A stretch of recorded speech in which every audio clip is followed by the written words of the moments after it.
퀘스트 6번째 질문 공개하는 시간입니다.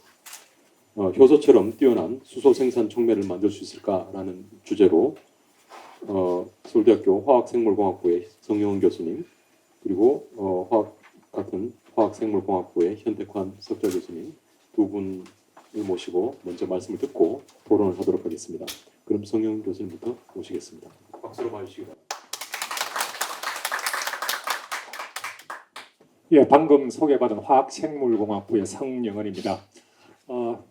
먼저 제가 오늘 우리 주제가 되는 수소와 또 수소 생산과 관련된 이제 촉매에 대한 그 배경, 그리고 지금 실제로 연구 개발 혹은 또 기술의 현황이 어떻게 되는지 제가 조금 이제 먼저 말씀을 드리고, 이어서 오늘 주제인 이제 효소와 같은 촉매 개발에 관한 그 내용에 대해서는 현택환 교수님께서 말씀을 해주시겠습니다. 지금 이 주제는 여기 혹시 이제 이공계 아닌 학생들도 계실지 모르겠는데요. 지금 글로벌 핵심 아젠다로 지금 부각되고 있는 이 기후 변화 대응과 관계된 그런 주제입니다. 그래서 우리가 지금 어쨌든 이미 이제 잘 아시는 대로 우리 인류가 한 200년 정도 산업혁명 이후에 아주 풍요를 누려왔습니다. 그런데 그 풍요의 이제 그 기본이 되는 게 소위 이제 석유, 석탄, 천연가스와 같은 이 화석 연료를 사용해서 에너지원으로 쓰고, 그것들을 이제 어떤 풍요를 위한 물질로 사용한 덕분에 여기까지 왔는데, 이게 이제 2000년 지금부터 한 20년 전쯤부터 이렇게 이제 풍요롭게 쓴 이 화석 연료가 문제를 일으킨다는 것을 이제 알게 됐죠. 그 중에 이제 대표적인 게 이 화석 연료라는 게 결국은 탄소로 구성된 물질이니까, 이게 최종 이제 산물이 소위 이제 온실가스 CO2라는 걸 알게 됐고, 이 온실가스가 태양 에너지가 지구에 들어오면 이게 이제 그대로 바깥으로 나가야 항상 지구 온도가 일정하게 유지되는데, 이게 이제 이산화탄소가 이 태양 에너지를 붙잡고 바깥으로 내어놓지 않는, 마치 온실속과 같은 그런 효과를 일으키는 것을 알게 됐습니다. 그래서 이게 이제 결국은 여기 적힌 것처럼 지금 2023년 현재 그 산업혁명 때보다 평균 기온이 한 1.3도 정도 올라간 것으로 지금 이제 계산하고 있는데요. 그 말은 저 남극, 북극, 적도 전 세계 구석구석, 그다음에 1년 365일 매 시간 평균적으로 1.3도가 올라간 거니까 현재 이제 13.9도인데요, 평균이. 이게 엄청난 에너지입니다. 그래서 지금 이제 이게 이렇게 하고, 그다음에 우리가 온실가스 배출이 어쨌든 최근 한 30년 정도에 급격히 늘어나서, 사실 배출량으로 따지면 1990년에 비해서 지금 30년밖에 안 됐는데 2배가 늘어날 정도로 온실가스 배출이 아주 급격히 늘고 있습니다. 그래서 이런 속도라면 2100년 전에 이미 평균 기온이 한 3.7도까지 올라가겠다. 이거는 그냥 그 자체로 재난이죠. 사람이 살 수 없는 환경이 되었고, 그래서 이제 사람들이 적어도 이제 국가적으로 전 세계가 모여서 2015년에 파리 기후 협약에서 최소한 한 2도 정도까지만 낮추자, 이렇게 약속을 했습니다. 그런데 이제 지금 현재 전 세계적으로 온실가스 배출이 연 한 400억 톤 정도 되는데, 이게 2도로 맞추려면 2050년 정도에는 이제 더 이상 온실가스가 CO2가 배출되지 않아야 2도라도 맞출 수 있다는 이제 그런 기준을 제시했습니다. 그래서 더 이상 배출되지 않는 그 기준을 소위 이제 탄소 중립이라는 용어를 이제 사용했는데, 이 말은 이제 영국에서 사용했던 것 같아요. 결국은 이 말은 인간의 활동에 의해서 온실가스 배출을 최대한 줄이고, 또 사람이 탄소원이 없이는 살 수 없기 때문에 이 배출한 온실가스를 어떻게 하든 제거해서, 소위 이제 CCUS에서 이산화탄소를 붙잡고 이용하고 저장하는 그런 기술까지 총동원해서 실제적인 배출량이 0이 되도록 맞추는 그 개념이 이제 탄소 중립입니다. 그러기 위해서는 물론 기본적으로 이제 어쨌든 이 화석 연료를 최소한으로 사용해야 되고, 그다음에 이제 새로운 에너지원을 찾아야 되는데요. 그게 이제 오늘 그 발표하는 수소와 관련된 그런 내용입니다. 수소는 현재 이제 우리가 어쨌든 죄송합니다. 1차 에너지원의 한 85%를 화석연료를 쓰고 있고요. 전기 생산의 한 70%를 화석연료를 쓰고 있고, 그다음에 우리가 사용하는 플라스틱, 옷, 뭐 각종 여기 있는 의자 모든 것들이 결국은 이 화석연료로부터 나온 탄소로 이 제품을 만들어 쓰고 있는데, 이걸 이제 어쨌든 상당 부분을 탄소 없는 수소로 바꿔야 이게 가능하다. 그래서 수소가 이제 어쨌든 이 우주에서 가장 풍성한 물질이고, 또 우리 지구상에는 물 속에 수소가 많이 들어 있으니까 이걸 활용해서 에너지원으로 쓰고 전력원으로 쓰고 화학 제품원으로 쓰고 뭐 등등 하자. 이게 이제 수소 기술입니다. 이걸 좀 더 구체적으로 보면 이제 시나리오는 이렇습니다. 그 소위 이제 신재생 에너지, 풍력이나 태양광에서 나온 전기를 이용해서 물을 분해해서 수소를 만들면, 이 수소를 이용해서 이제 화학 물질 재료로 사용하자. 뭐 대표적인 예가 철강 산업을 들 수 있습니다. 현재 철강은 이제 철강이라는 게 원석이라는 게 철산화물인데요. 그 철산화물에서 산소를 떼내야 이제 철강을 얻는데, 지금은 석탄을 풀어 넣어서 산소를 붙잡아서 이산화탄소를 배출하면서 철강을 만드는데, 이걸 이제 수소를 불어 넣어서 물을 만들면서 철강을 만들자. 뭐 이런 방식이죠. 그러니까 소위 탄소원 대신에 이제 수소를 사용하자는 것. 또 혹은 이 수소를 사용한 가장 좋은 엔진, 현재는 연료전지라고 부르는데, 수소를 연료로 사용해서 전기를 발생해서 자동차가 가게 하는 수소 연료전지차, 혹은 발전해서 전기를 만들어서 뭐 가정에 사용하거나 하는 방식. 그다음에 우리 비료와 뭐 각종 이제 우리의 그 살아가는데 굉장히 중요한 뭐 요소, 비료 이런 것들의 원천이 되는 암모니아가 현재는 이제 그게 수소가 한 16% 들어 있거든요. 그 수소를 이제 어쨌든 이렇게 만든 수소를 집어넣어서 뭐 사용하자는 등, 그렇게 해서 한 2050년쯤에 전체 에너지의 한 20% 정도를 수소로 대체하면, 그리고 나머지 이제 탄소원을 화석연료를 줄이고 다시 사용하고 하면 전체로 0을 만들 수 있다. 이 시나리오를 소위 일컬어서 수소 경제 혹은 수소 시대라고 부릅니다. 그러기 위해서는 이제 사실 그 난관이 참 많습니다. 그리고 당장 2050년은 굉장히 지금 멀리 보이지 않습니까? 적어도 27년 뒤의 이야기니까 뭐 또 뜬구름 잡는 이야기처럼 보이는데, 실제적으로 굉장히 시급한 게 이제 이 파리 기후 협약은 매 5년마다 탄소 온실가스 감축을 어떻게 할 건지를 유엔에 보고하게 돼 있습니다. 그래서 올해 우리 3월에 우리나라는 2030년 지금부터 7년 뒤에 40%를 줄이겠다고 지금 약속을 했습니다. 그 말은 지금 탄소 배출이 우리나라가 한 7억 톤 정도 되는데요. 거의 절반을 줄이겠다는 겁니다. 그래서 이제 그 굉장히 어찌 보면 도전적인 목표입니다. 그리고 이 도전적인 목표 속에 사실은 이제 이 목표를 달성하기 위해서 수소 기술이 중요한 기술로 들어와 있습니다. 수소 차가 한 30만 대가 도로에 다녀야 되고요. 총 발전의 한 2%가 이 수소를 이용한 발전을 해야 되고, 또 수소 환원 제철도 막 시작해야 됩니다.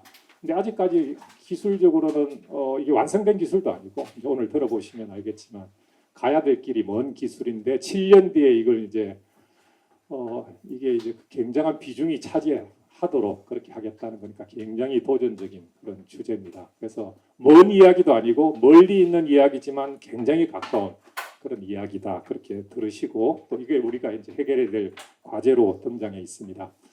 근데 이게 수소 기술이라는 게 또 수소 자체 기술로만 수소를 가지고 이용하는 것뿐 아니라, 이게 사실은 그 온실가스를 활용한 기술, 그것과 결부돼야 사실 완성되는 그런 기술입니다. 소위 말해서 우리 인간이 이 탄소 없이 살 수 없는, 우리 뭐 모든 것들이 탄소로 구성되어 있기 때문에 이 배출을 막을 수는 없습니다.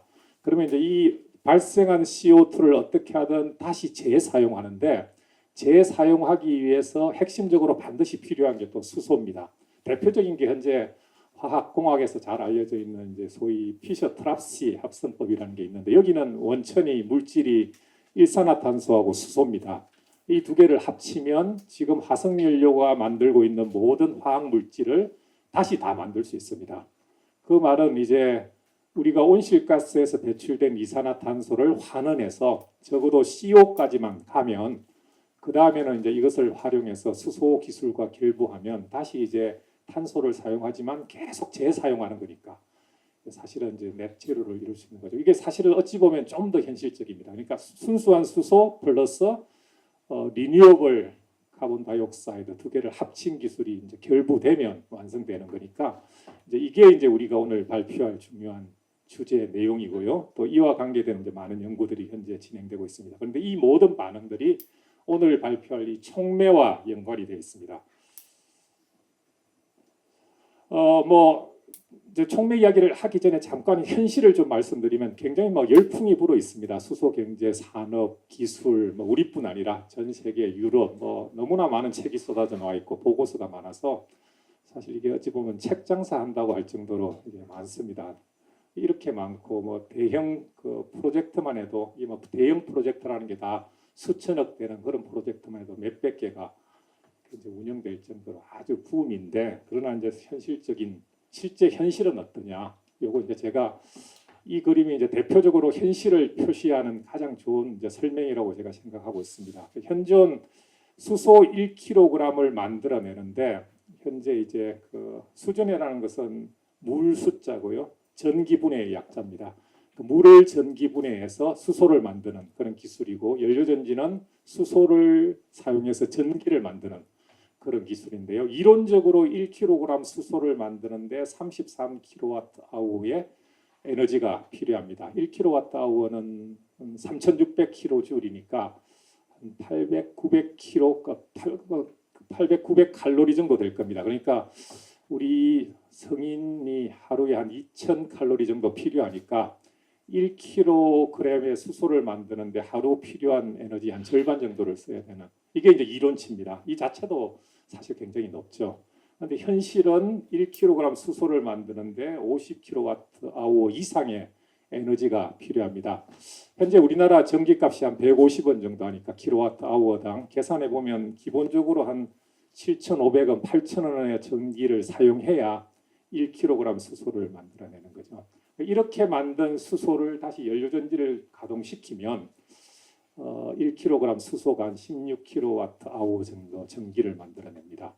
이게 이제 현실이죠. 실제로 현대자동차의 연료전지 자동차가 한 요 정도 지금 해서 한 5kg, 6kg 수소를 실으면 한 600km 정도 운전을 할 수 있는 그런 수치입니다. 현재 수소 가격이 한 8,000원에서 10,000원 정도 선인데요. 이거 물론 물을 전기분해해서 넣은 수소는 아닙니다. 이제 여분의 화석 연료를 다른 용도로 사용하고 남는 여분의 수소로 이제 그렇게 하고 있는데요.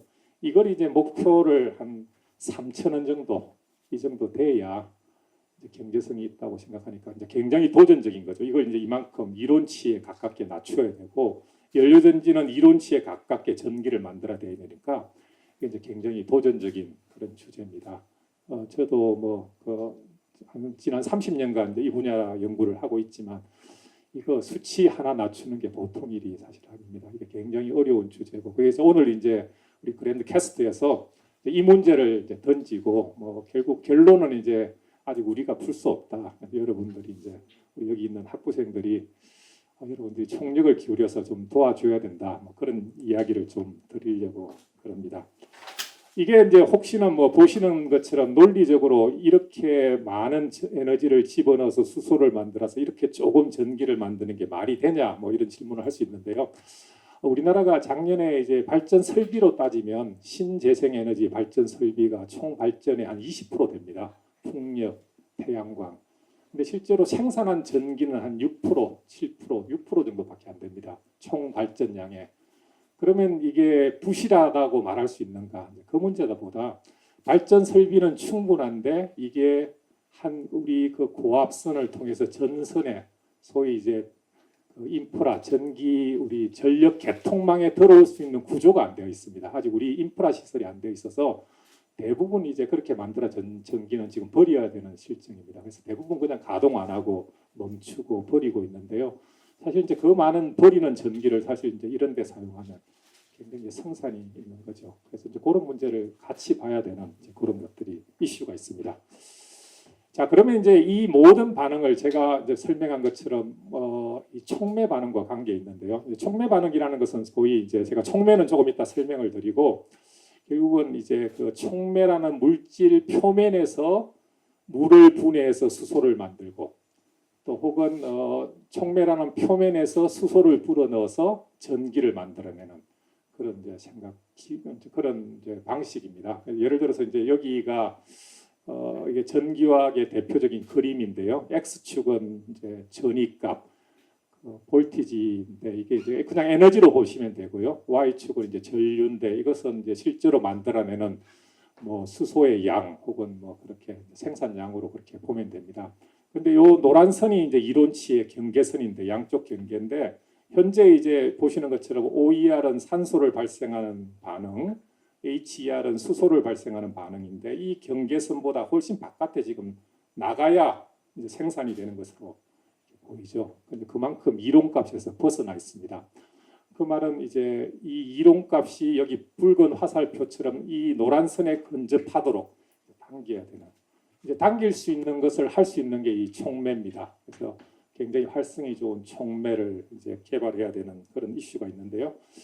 그렇게 해서 이제 이런 촉매 활성을 하기 위해서 이제 많은 연구자들, 저희도 뭐 저도 그렇고 이제 이 현상을 이해하기 위해서 산소가 어떻게 발생하는지, 수소가 발생하려면 산소가 같이 물을 분해하면 수소와 산소가 발생하거든요.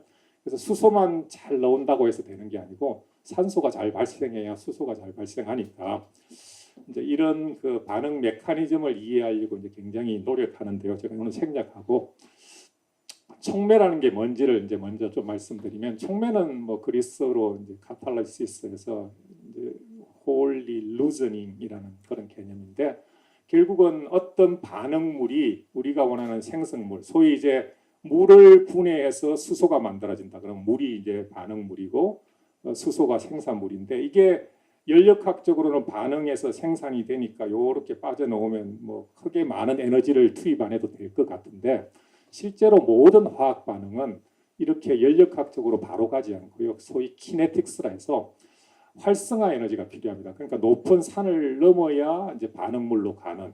이게 어찌 보면 이제 반응물을 안전하게 보존하는 하나의 이제 자연의 방식인데요.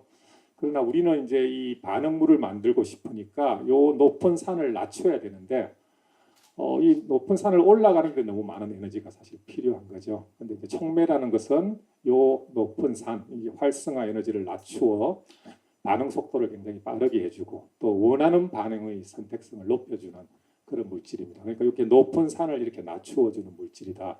그렇게 보면 되고요.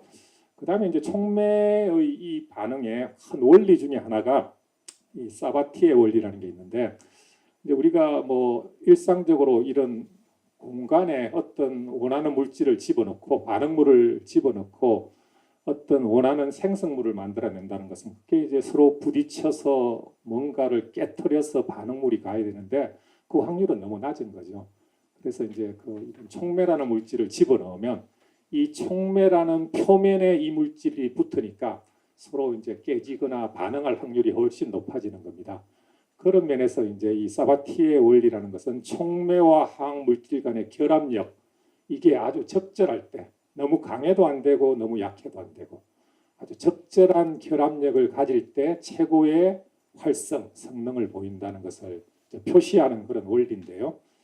그런 면에서 이제 촉매라는 것이 원하는 필요한 조건은 세 가지로 말씀드릴 수 있겠습니다. 활성, 선택성, 안정성. 활성은 액티비티, 얼마나 많은 이제 생성물을 만들어내느냐. 그다음에 내가 원하는 물질을 만들어내느냐. 그러면서 동시에 굉장히 안정하냐. 이 세 가지를 다 만족시켜야 좋은 촉매가 되는데 이게 이제 굉장히 쉬운 일이 아니죠.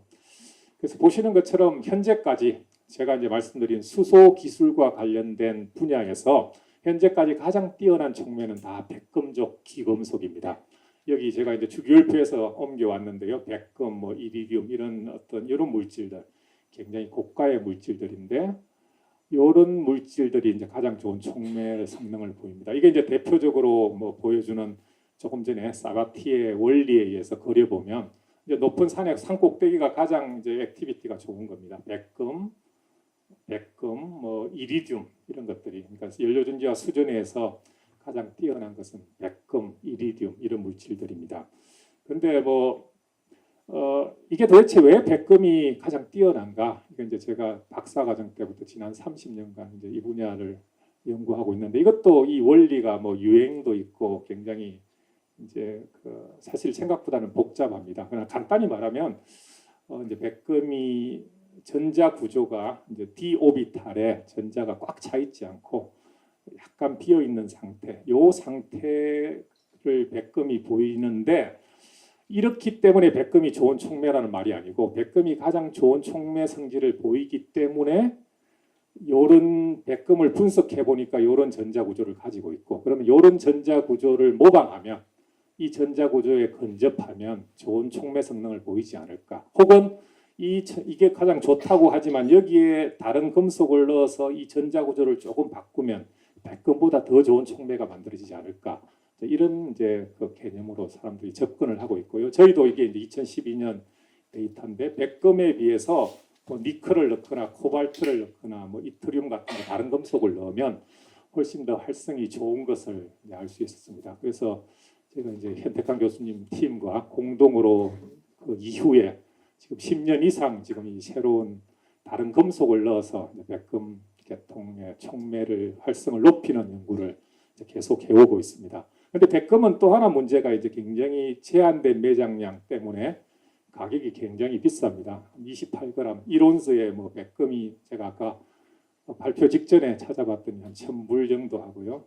이리듐은 뭐 심지어 한 4,500불, 500만 원이 넘습니다. 28g에. 그러니까 이 비싼 금속을 이제 우리가 사용해야 되는데요. 뭐 그래도 가장 효과적으로 쓸 수 있는 것은 소위 나노 기술을 도입하는 거죠. 입자를 굉장히 잘게 이게 왼쪽 그림이 이제 우리들이 합성한 백금 입자인데요.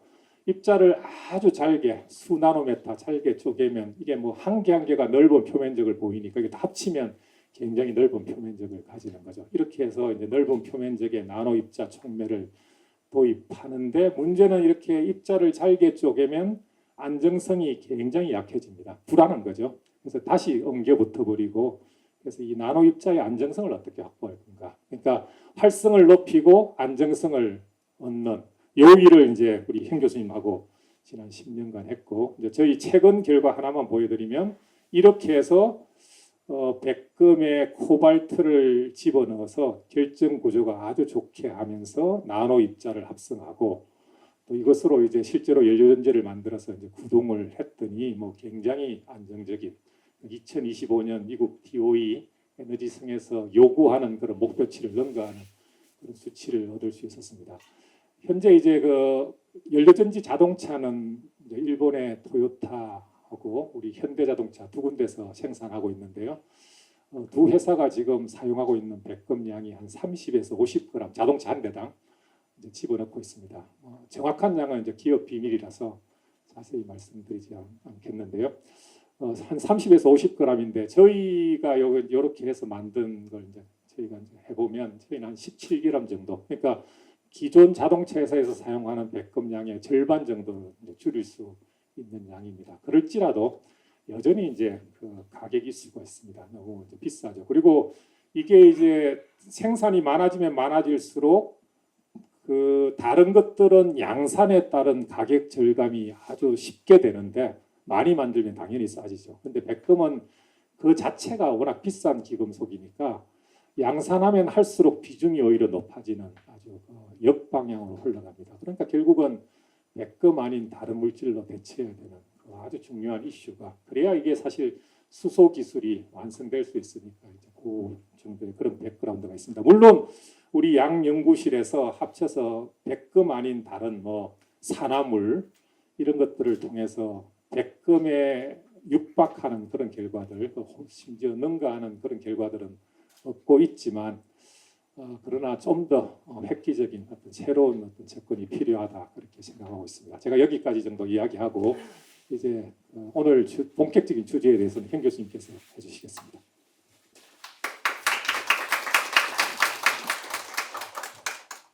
예, 이어서 제가 말씀을 드리도록 하겠습니다. 우리 그러니까 외국 분들 좀 계시는데 이제 우리말로 하니까 조금 그렇긴 한데요. 어쨌든 계속해서 말씀을 좀 드리겠습니다.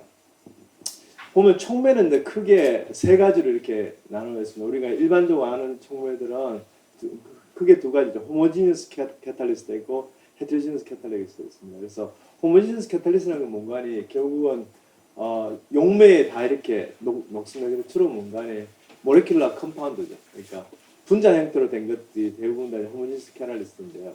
그다음 거기에 비해서 이제 실제로 산업체에 응용하고 있는 거는 방금 이제 정영 교수님께서 말씀하셨지만은 산업체 실제 사용한 거는 거의 100%가 다 고체 상태로 되어 있는 헤테로지니스 캐탈리스트입니다. 그러니까 반응물이나 생성물이 전부 다 일반적으로 가스나 아니면은 액체 상태로 이렇게 나오게 되는데 거기에 사용하는 촉매는 고체니까 상이 다른 거죠. 상이. 그래서 그걸 가지고 불균일 촉매 우리말로는 또는 이제 영어로는 이제 헤테로지니스 캐탈리스트라고 합니다.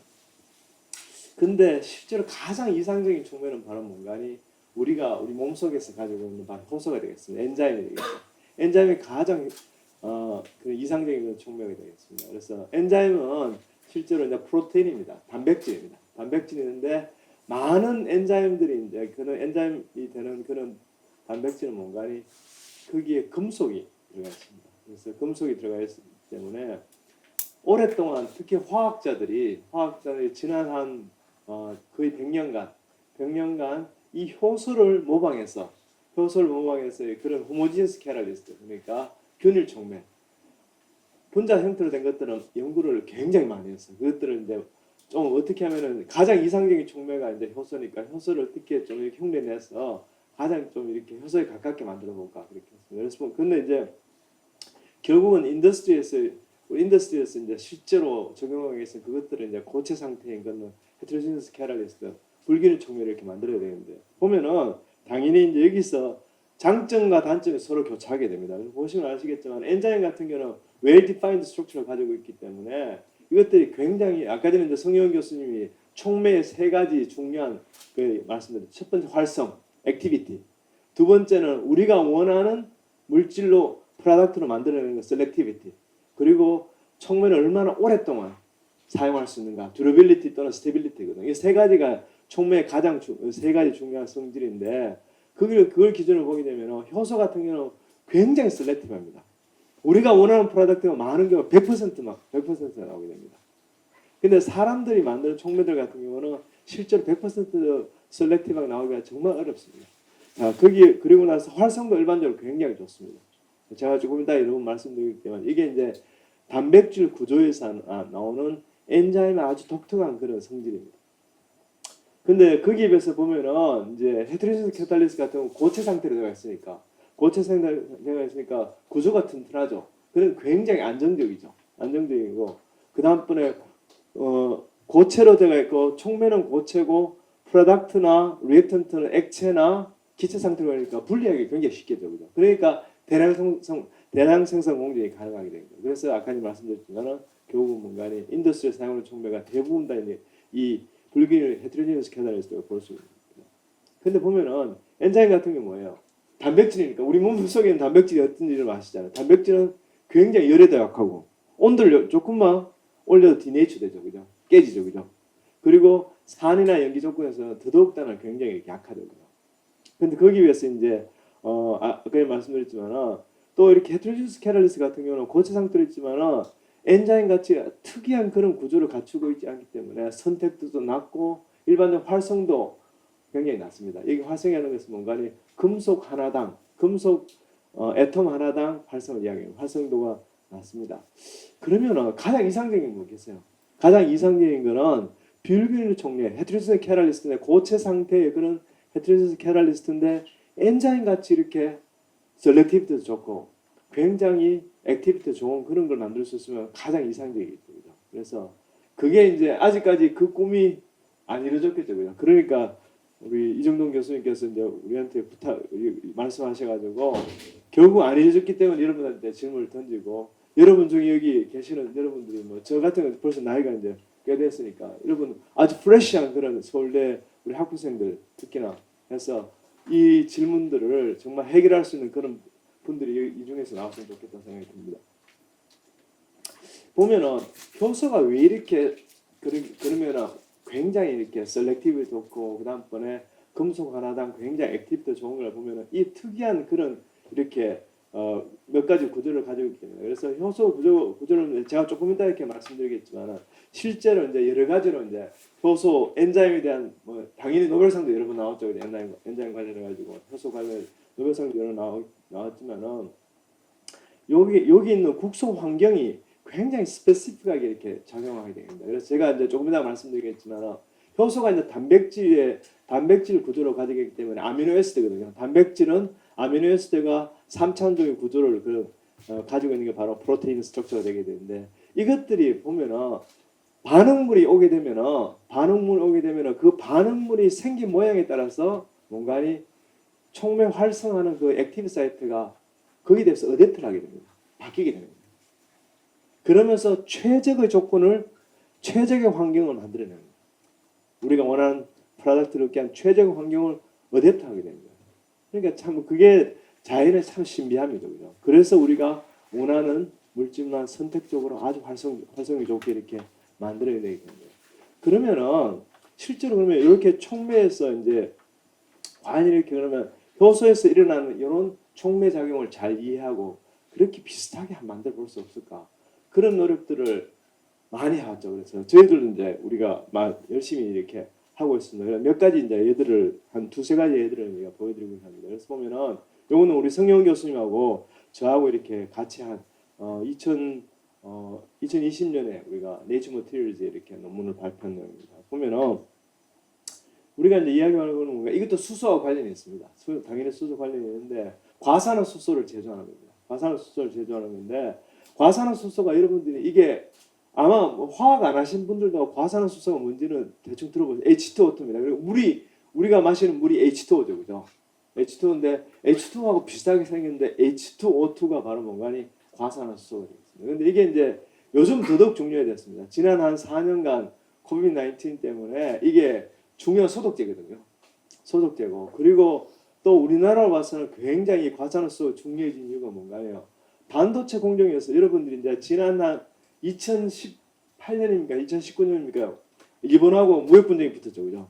일본하고 무역 분쟁이 붙어가지고 여러분들 다 불화수소를 다 들어봤죠? 안 들어봤었어요? 불화수소를 해가지고 일본이 고순도의 불화수소를 우리나라에 팔지 않겠다. 그러니까 난리가 났잖아요. 그죠? 왜 그렇게 난리가 났습니까? HF 불화수소가 바로 뭔가니 반도체의 세정 공정, 반도체 워싱에는 에칭 프로세스에서 가장 중요하게 쓰이는 화합물이 바로 뭔가니 그게 바로 불화수소거든요. 그런데요, 놀랍게도 그거보다 10배 더 많이 사용하는 게 뭔가니 10배 이상 사용하는 게 바로 세정제로 반도체나 디스플레이 공정에서 10배 이상 사용하는 게 바로 과산화수소입니다. 그러니까 얼마나 중요한 케미칼인지 아시겠죠. 그래서 근데 보면은 이게 기존에 만드는 공정은 소위 말해서 안트라키논 공정이거든요. 안트라키논 공정인데 보시는 바와 같이 실제로 이 안트라키논에다가 수소를 집어넣고 뭘 한 거니 팔라듐. 아까 있는 성용 교수님께서 백금하고 이리듐만 비싸다고 했는데 실제로 소위 말해서 플래티넘 그룹 메탈 PGM이라고 그러죠. 플래티넘 그룹 메탈, 노블 메탈 또는 플래티넘 그룹 메탈 거기 있는 건 다 비쌉니다. 그래서 로디움, 팔라디움, 플래티늄, 이리듐, 루티늄 이런 것들이 다 굉장히 비쌉니다. 그래서 팔라디움도 거의 아마 가격이 이제 팔라디움과 플래티늄 가격이 왔다 갔다 해요. 어떨 때는 팔라디움이 더 비싸고 어떨 때는 플래티늄이 더 비싸고 그러죠. 근데 가격이 비싸면 굉장히 비싸거든요. 그런데 이런 것들을 이용해 팔라디움 촉매를 이용해서 안트라키논 여러분 그냥 안 보셔도 이거 보시면 아시겠죠. 화학을 몰라도 아시겠지만 뭔가 복잡하죠, 그죠? 많이 복잡해 보이니까 그렇죠. 실제로는 H2O하고 거의 사이드 프로덕트 비슷하게 이렇게 나오는 거예요. 그러니까 분리하는 게도 굉장히 힘들고 돈도 많이 들어가죠, 그죠?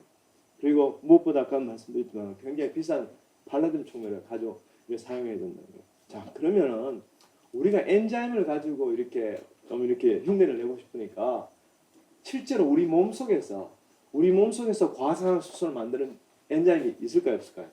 당연히 있죠, 그죠? 있으니까 제가 이렇게 가져왔겠죠, 그죠?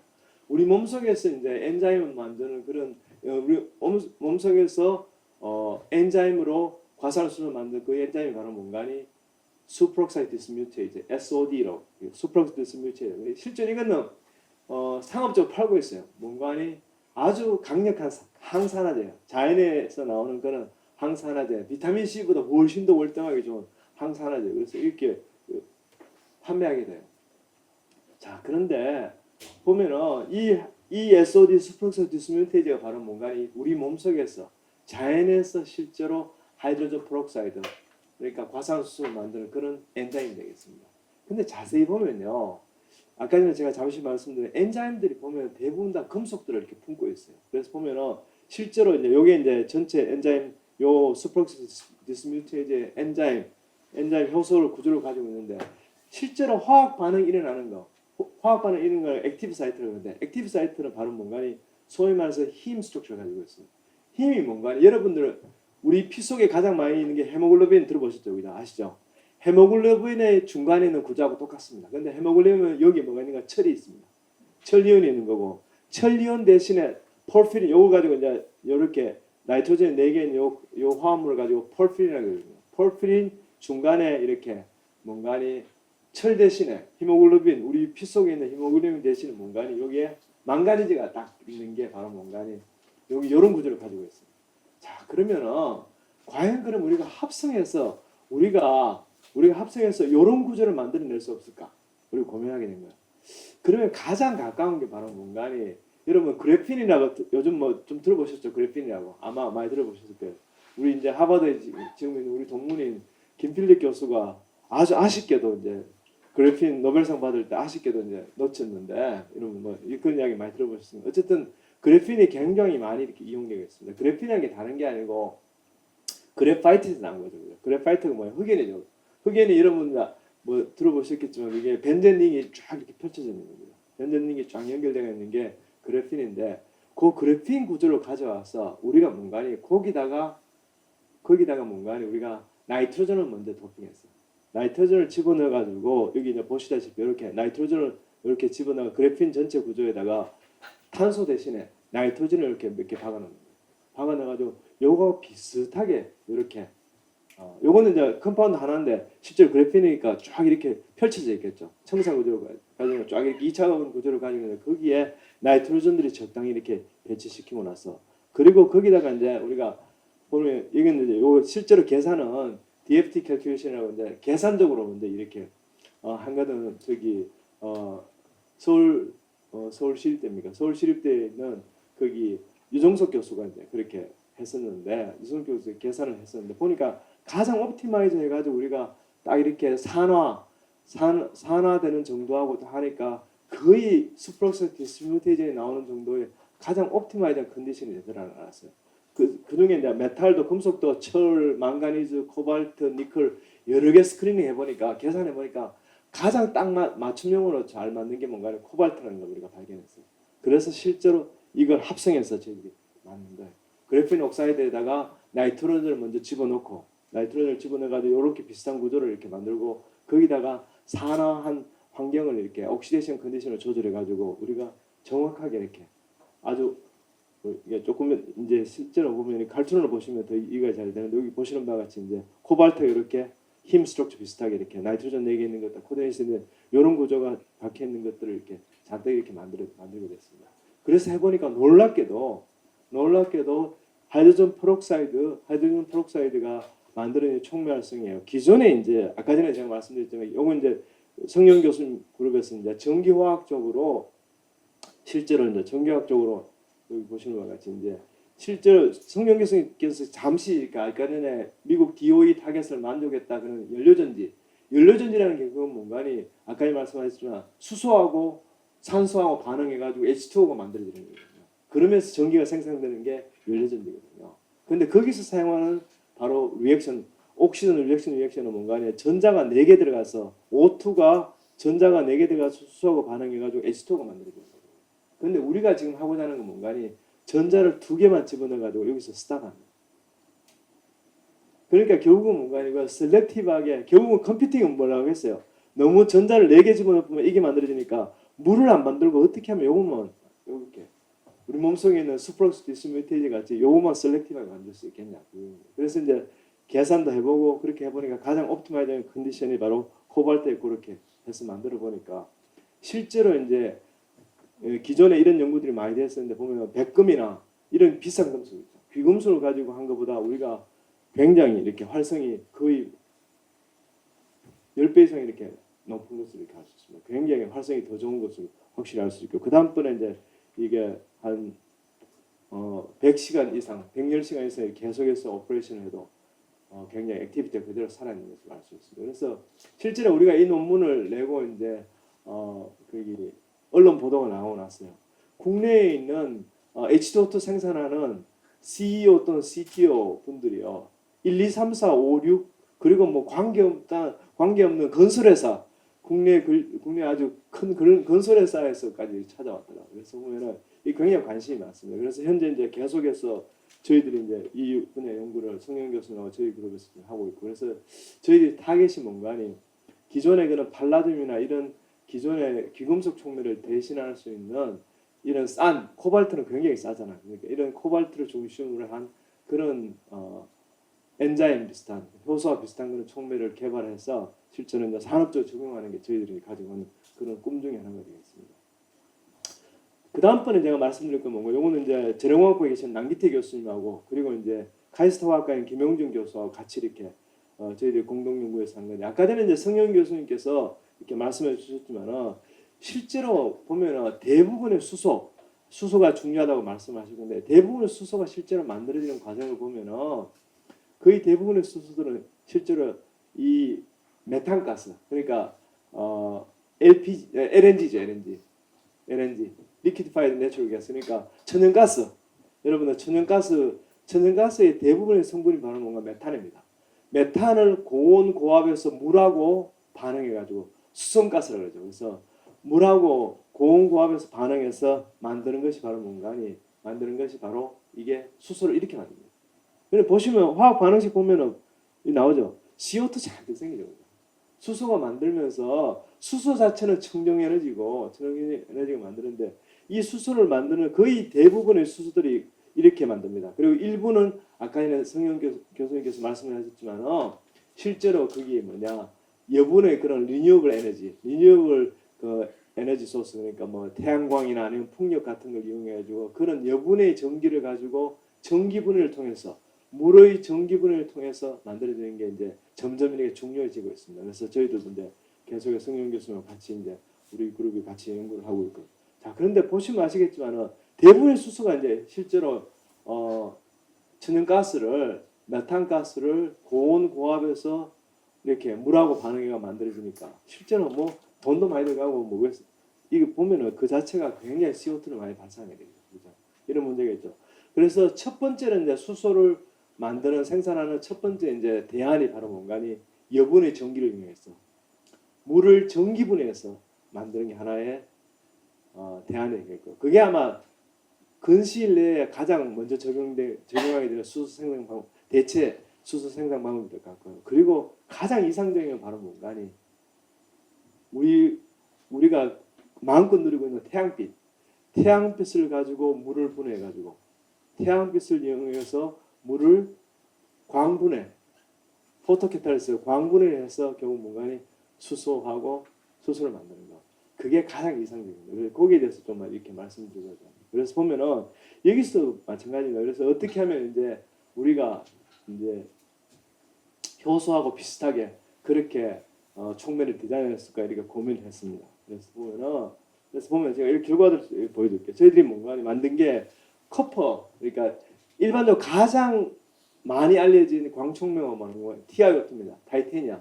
TiO2가 가장 많이 알려진 그 가장 파퓰러한 그런 광촉매가 바로 뭔가니 TiO2입니다. 그런데 TiO2 그 자체는 광촉매 활성이 그렇게 뛰어나지 않습니다. 특히 뭔가니 물을 분해해서 H2O가 H2 플러스 O2로 이렇게 워터 스플리팅 물을 분해해서 수소를 생산하는 그런 반응에서는 효과가 뛰어나지 않습니다. 그래서 일반적으로 뭔가를 제가 조금 이따 말씀드린 여기도 뭔가니 플라티늄, 백금을 나노 입자 상태로 올려야 됩니다. 그러면은 백금 또 비싸잖아요, 그죠? 비싸고 아까 성영 교수님께서 여러 번 강조해서 말씀하셨잖아요. 백금이 들어간 게 백금이 이제 조촉매라고 합니다. TiO2가 본래 촉매고 그거를 도와주는 역할을 하는 게 바로 백금인데 백금 올라가 있으니까 그게 경제적으로 이렇게 맞지가 않죠, 그죠? 그래서 저희들이 한 게 뭔가니 TiO2에다가 원자 상태로 뭔가 원자 상태로 커퍼를 타이타늄 대신에 집어넣습니다. 그래서 TiO2에다가 Ti 대신에 커퍼를 이렇게 집어넣은 그런 촉매를 만들었습니다. 근데 결론적으로 보면 이것들이 이제 결론적으로 보면 이게 엔자임하고 정말 유사하다는 것을 우리가 나중에 알게 되었습니다. 그래서 제가 말씀드리겠습니다. 좀 이렇게 만드는 공정이 굉장히 복잡한데 현재 이제 그게 저희들이 이거보다 훨씬 간단하게 만드는 공정을 최근에 이렇게 개발했습니다. 개발해가지고 지금 현재 이제 논문을 기고 중에 있습니다. 그래서 보면은 그렇게 만든 촉매 가지고 이렇게 해보면은 이제 여기 이제 여기 보시면 이제 주의하게 보실게요. 첫 번째 이제 보면은 하얗죠, 그죠? 그래서 커퍼가 이렇게 소위 말해서 싱글 애톰으로 타이타늄이 들어가 있는 건데 거기다가 이제 여기 보면 이제 버블링은 큰 거는 이제 알곤 비활성 분위기만 알곤이고 거기다가 이제 솔라 시뮬레이터 이제 태양광을 모사한 거죠. 모사한 것을 빛을 딱 조여주면은 여기에 조그만 버블이 여기에 수소가 발생하는 거 보여줍니다. 수소가 잔뜩 이렇게 나오는 것입니다. 근데 중요한 게 뭔가 이제 아까 전에 하였죠, 그죠? 그런데 새까맣게 변했습니다. 보면은 이게 굉장히 이제 재미있는 게 그래서 보면은 이게 새까맣게 변했기 때문에 이게 흑광도를 이렇게 쫙 찍어보면은 흡수 스펙트럼을 찍어보면은 이게 자외선부터 시작해서 거의 근적외선까지 모든 빛을 다 흡수하게 됩니다. 그러니까 실제로 이것들의 촉매 활성, 워터 스플리팅 반응을 통해서 수소가 발생하는 그것들 액티비티를 확인해 보면은 아까 전에 제가 말씀드린 스탠다드 촉매가 TiO2에 100금이 올라가는 거예요. 100금이 올라가는 것보다 오히려 더 활성이 더 좋은 걸 알 수 있습니다. 이 정도로 이렇게 활성이 좋다는 걸 저희들이 알 수가 있을 거예요.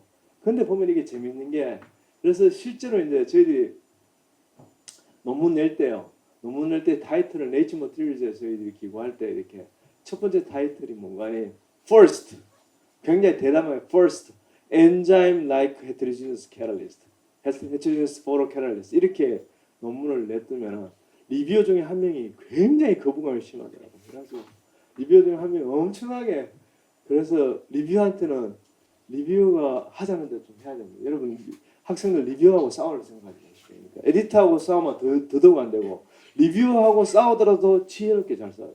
그러니까 그래서 제가 고개를 딱 숙이고 그래서 나중에 타이틀을 뭐 코어퍼레이티브 해가지고 엔자임의 특성을 이야기하면서도 이렇게 과격한 언어를 사용하는 제가 왜 이야기했는 거 아니? 왜 그렇게 했는 거 아니? 이게 엔자임에서 일어나는 현상하고 비슷하다는 거예요. 아까 제가 말씀드렸지만 엔자임이 왜 그러면은 그렇게 셀렉티브하고 우리가 원하는 프로덕트로 100% 만들어낼 수 있고 그 다음 액티비티 좋은가 하면 바로 요런 현상 여기 보시면 이렇게 생겼죠, 그죠? 이렇게 생겼는데 substrate 반응물이 딱 이렇게 엔자임의 액티브 사이트로 이렇게 접근하게 되면은 요놈이 반응물에 따라서 이게 바뀌어버려요. 이게 엔자임 액션의 가장 중요한 포인트입니다. 보시면 아시겠죠? 여기 이제 반응물이 이렇게 근처로 가게 되면은 요게 이렇게 생긴 놈들이 요 모양으로 그냥 따라가죠. 그러니까 맞춤형으로 우리가 원하는 프로덕트를 반응물하고 반응해가지고 우리가 원하는 프로덕트로만 만들어지는 거예요. 그러니까 100% 셀렉티비티까지 나오거든요. 그게 엔자임의 현상인데 비슷한 현상이 지금 일어나고 있는데 우리가 본래 아무것도 일어나지 않은 이너트한 상태에 있는 그런 커퍼가 도핑된 TiO2 나노 입자에다가 태양광을 딱 쏘여되게 되면 어떻게 되는 거 아니? 갑자기 색깔이 새까맣게 바뀌어요. 여기 바로 뭐 액티브한 상태가 되는 거예요. 결국 뭔가니 엔자임에서 뭐예요? 이렇게 되어 있는 모양들이 요 반응물에 따라서 이렇게 모양이 바뀌듯이 여기 형태가 구조가 완전히 바뀌어버린 거예요. 구조가 완전히 바뀌어서 활성화가 된 거예요. 촉매 활성이 생길 수 있도록 활성화가 된 거예요. 그래서 반응이 일어나가지고 이제 수소가 발생하죠. 물이 분해돼서 H2O가 H2 플러스 O2로 이렇게 분해가 되는 반응이 일어나고 그 다음 반응이 다 끝나고 나면은 다시 원상태로 돌아가는 거예요. 그러니까 이게 바로 뭔가 하니 촉매에서 일어나는 현상과 아주 비슷한 거예요. 촉매에서 마찬가지예요. 이것도 이제 반응물이 딱 반응해가지고 프로덕트가 딱 이렇게 생성물이 생기고 나면은 원래 상태에 다시 돌아갑니다. 그런 것들이 비슷하게 일어나죠. 그래서 제가 용감하게 그렇게 타이틀을 The First Enzyme-like Heterogeneous Catalyst 해다가 박살났지만 어쨌든 그래도 저는 아직까지 제가 이제 발표할 때는 외국 이제 외국에 가서 기조 강연을 하게 되면 요즘 계속해서 그 이야기 하게 합니다.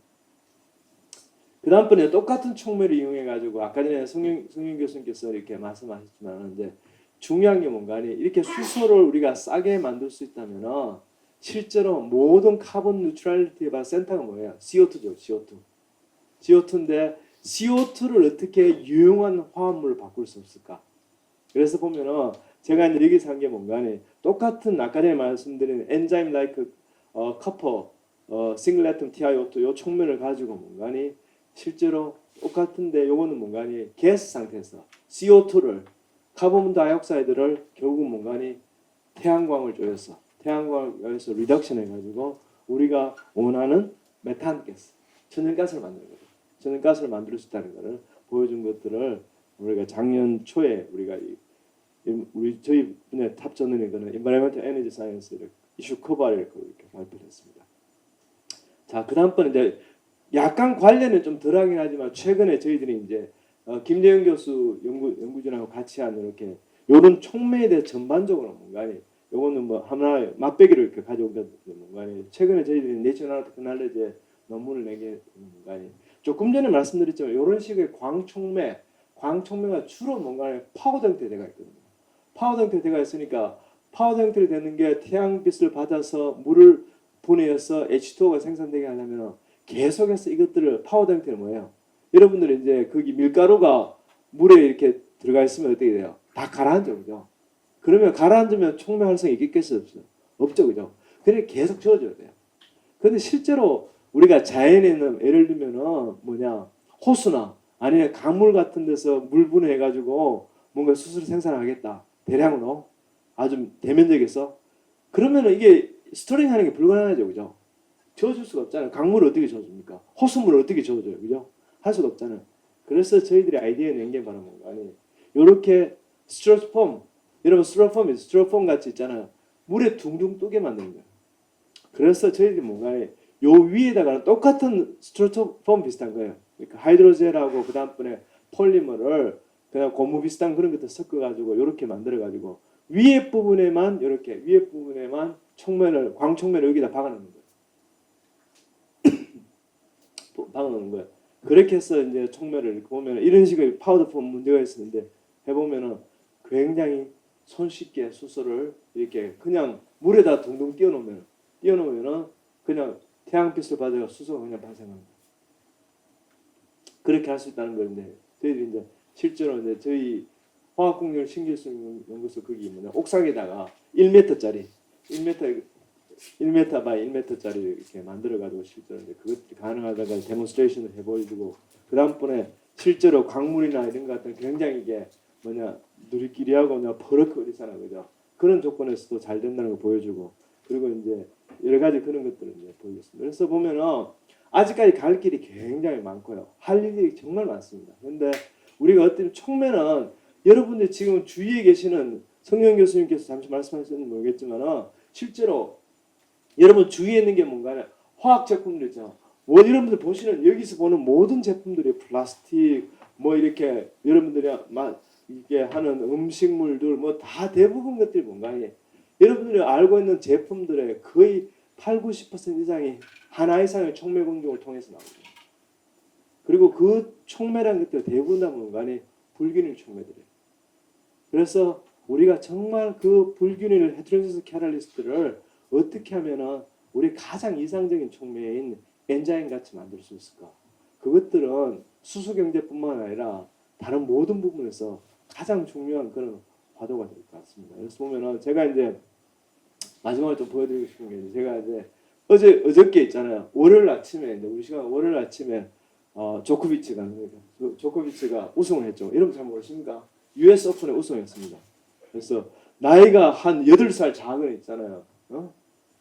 8살 작은 친구를 이렇게 물리치고 이렇게 됐는데 어쨌든 제가 테니스 좋아한다니까 작년에 이제 제가 거기 세계에서 가장 오래된 학회인 영국 왕립화학회 로얄 소사이티 케미스트리하고 이렇게 인터뷰를 했었는데 저는 이 그림 이렇게 그려줘 달라고 제가 이야기 안 했거든요. 근데 저는 테니스 좋아한다고 했더만 거의 조코비치인지 저는 페데러라고 근데 라저 페데러가 아니고 현 페데러. 근데 제가 이제 하면서 했잖아요. 강조한 게 바로 뭔가 분리 포인트입니다. 뭐라 되겠습니까? Multidisciplinary collaboration is not optional, it's must. 그래서 요즘 제가 이 강의를 하면서 학생들한테 굉장히 이렇게 강조하는 뭔가니 혼자 잘났어 큰일하기 힘들다. 제가 금요일 날 이 메시지를 한 번 더 반복하려고 해요. 그래서 오늘 말씀드린 아마 그랜드 퀘스트에 나오는 모든 이슈들 있잖아요. 제가 단언컨대 모든 이슈들요 한 명의 천재가 해결되지 않습니다. 모든 이슈들이 바로 뭔가 오늘 우리가 말씀드렸죠. 예를 들면 우리가 예를 드는 두 논문 같은 H2O2 포메이션하는 것 같은 경우는 실제로 저희 실험실에서 촉매를 만들고요. 코발트 그래피나 옥사이드에 들어가는 그 촉매를 만들고요. 성영훈 교수님 연구실에서 실제로 그 촉매 테스트를 한 거거든요. 결국 그 다음번에 유정숙 교수 연구실에서 계산한 거예요. DFT 캘큘레이션으로 가장 좋은 촉매가 뭘까 옵티마이즈는 조건을 거기서 했거든요. 근데 이와 같이 이렇게 같이 함께 해야 되거든요. 그래서 보면은 저희들도 이제 커브가 많이 나왔습니다. 보면 성영 교수님과 저하고 이렇게 몇 년 전에 이렇게 보면 이렇게 H2O2 아까 방금 말씀드린 그 촉매 나오고 나서 이렇게 했고 그 다음번에 또 마지막에 보여드린 그 김대영 교수하고 이렇게 같이 한 것들은 우리가 얼마 전에 우리가 네이처 나노텍에 2016년 논문 썼을 때 그때 같이 공동 지도한 이현재 군이 또 이렇게 에세이로 The Joy of Working Together 정말 멋있죠, 그죠? 네, 그래서 특히 이제 지난 한 11년간 실제로 저희 IBS 연구단을 통해서 많은 재미있는 연구들을 할 수 있습니다. 그래서 방금 말씀드린 우리 성영 교수님께서 부단장이시고 그 다음번에 마지막에 김대영 교수가 또 다른 부단장이시고 또 많은 또 우리 서울대 내에 계시는 교수님들 두 분의 서울대병원의 교수님 포함해서 분들과 같이 이렇게 연구할 수 있어서 저희도 이제 오늘 예로 보여드린 그런 연구를 할 수 있습니다. 네, 대단히 감사합니다. 고맙습니다.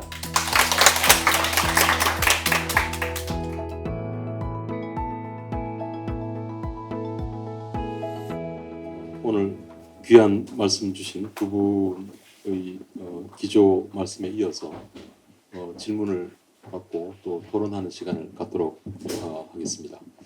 질문을 주시기 전에 제가 청중을 대리해서 한 가지 질문을 공통적으로 하나 좀 드리고 싶은데요.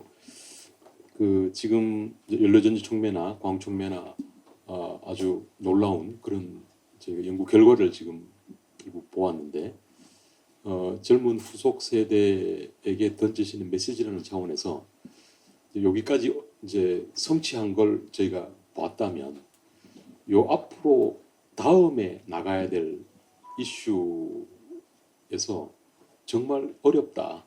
요건 참 어렵더라. 그런 말씀을 조금 부탁을 드리고 싶은데요. 뭐 비슷한 표현이라면 지금 개발된 이 성과물의 이면에 있는 요 문제는 참 추가적으로 풀어야 된다. 그런 걸 조금 소개를 먼저 해주시고 질문을 받으시면 어떨까 싶습니다. 예, 제가 먼저 말씀을 좀 드리겠습니다.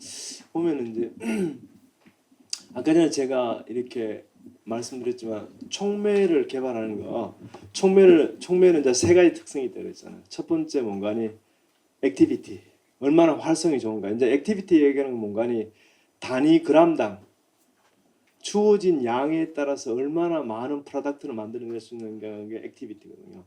두 번째는 뭔가니 그만큼 중요한 게 셀렉티비티입니다. 우리가 원하는 거 안 나오고 다른 거 쓸데없는 거 나오면 그는 꽝이죠, 그죠? 그리고 실제로 그렇게 섞여 나오게 되면 분리하는 게 굉장히 힘듭니다. 그러니까 우리가 엔자임 하겠다는 게 엔자임 라이크 캐럴리스트를 개발하겠다는 게 결국 뭔가니 엔자임 같은 경우는 아까 말씀드렸지만 거의 100% 우리가 원하는 프로덕트만 나오거든요. 그러니까 그리고 마지막에 이제 중요한 게 durability, stability. 얼마나 이 촉매를 왜냐하면 촉매를 한 번씩 이렇게 교체하는 게 굉장히 힘든 작업이거든요. 그렇기 때문에 한 번 넣어놓고 나서 얼마 동안 오랫동안 촉매를 사용할 수 있는가. 그런데요, 이 모든 것들 아우르면서 가장 중요한 게 뭔가 하니 실험실 스케일을 해가지고 수 그램 정도 만들 수 있는 촉매 같으면 의미가 있겠어요. 의미가 있거든요. 결국 뭔가 하니 이런 모든 조건을 다 갖추면서 좋은 활성, 우리가 원하는 프로덕트와 셀렉티브하는 좋은 셀렉티비티 그러면서 굉장히 듀러블한데 이걸 많이 만들어야 돼요. 많은 경우에 이제 촉매마다 다르겠지만 기본적으로 필요한 게 뭐 수천 킬로그램 정도는 필요하거든요.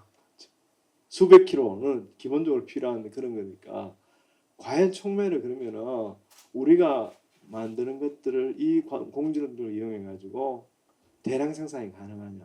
그래서 제가 학생들한테 계속해서 제가 이제 만드는 파트고 성경 교수님께서 주로 테스트하는 파트이기 때문에 제가 학생들한테 늘상 이야기하는 게 야 이게 스케일업이 가능하냐. 참고로 말씀드리면 저는 공대 교수가 이미 됐습니다. 무슨 말씀인가요? 저는 자연대 출신이거든요. 그래서 자연대 화학과에서 제가 학위를 이제 우리 학교 화학과에서 이제 학사 석사를 하고 미국 일리노이 주립대학 가서 UIUC 가서 이제 화학과에서 하긴 했는데 어떻게 하다가 제가 공대 교수가 됐어요. 근데 공대 교수가 되니까 가장 중요한 게 우리 공대 교수님 두 분 앞에서 이렇게 말씀드리겠지만 이제 저도 공대 교수입니다. 완전히 그렇지만 어쨌든 스케일업이 굉장히 중요하더라고요. 그래서 어느 순간인가 제가 학생한테 질문 던지죠. 야, 그거 스케일업이 가능하냐?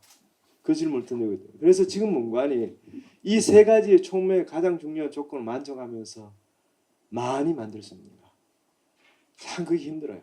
그래서 이제 실험실 스케일을 해가지고 논문 내기는 괜찮은데 논문용 말고 진짜 인더스트리에 사용할 수 있는 그 스케일을 만들었으니까. 질문을 조금만 다르게 하면 사이언스 관점에서는 그 세 가지 조건을 다 만족하는 그렇죠. 랩 스케일은 그렇죠, 가능하지만 이게 스케일러빌리티를 갖추기 위해서 많은 엔지니어링이 필요하다 이렇게 되는 거 아닙니까?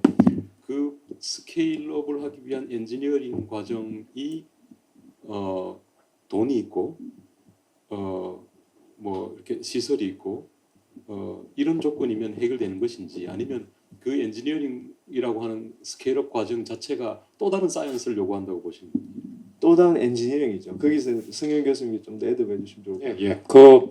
그 지금 말씀하신 대로 이제 사실은 이 그랜드 캐스트 요 이슈가 양쪽에 지금 다 걸려 있는 것 같습니다. 뭐 베이식 사이언스 아까 그 촉매의 세 가지 특징이 된 것 같지만 사실 아까 제가 뭐 설명을 잘 못했는데 그 메커니즘 하나만 보더라도 아직 이해가 다 안 된 게 사실 굉장히 많습니다. 이게 각 과정에 정말 전자가 어떻게 개입된 건지 아직 제가 30년 백금을 연구했다 하지만 그 이전에 또 훨씬 역사가 백금의 역사는 뭐 한 100년 이상 저는 전기화학을 하는 사람인데요.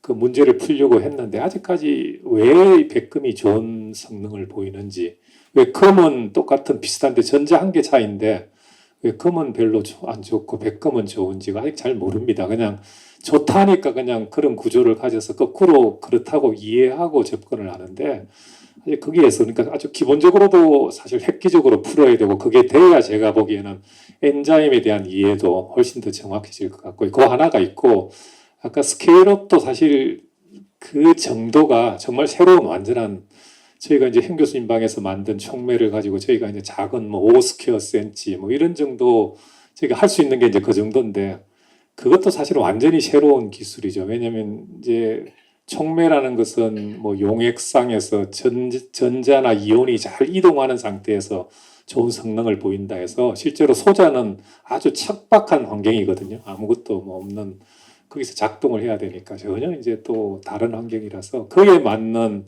그러니까 뭐 저희가 뭐 1, 20년 같이 한 것도 아무리 좋은 걸 초기에 나오더라도 실제로 소자에 적용하면 또 전혀 다른 문제가 발생하니까 다시 이제 이슈를 제기하면 또 손을 보고 하는 거니까 스케일업은 완전히 다른 기술이고 지금 또 저희가 하는 스케일업과 실제로 이제 우리 공과대학에서 뭐 아까 제가 수소 이야기했는데 신재생 에너지하고 실제로 연결해서 정말 그런 수소를 만들고 하는 그런 이슈로 갈 때는 그 신재생 에너지에서 나오는 전기는 우리가 아주 일정하게 실험실에서 아주 이상적인 컨디션에서 전기를 가해서 만들어지는 것하고 또 전혀 조건이 다르니까요. 그에 맞춰지면 또 촉매도 완전히 달라져야 될 겁니다.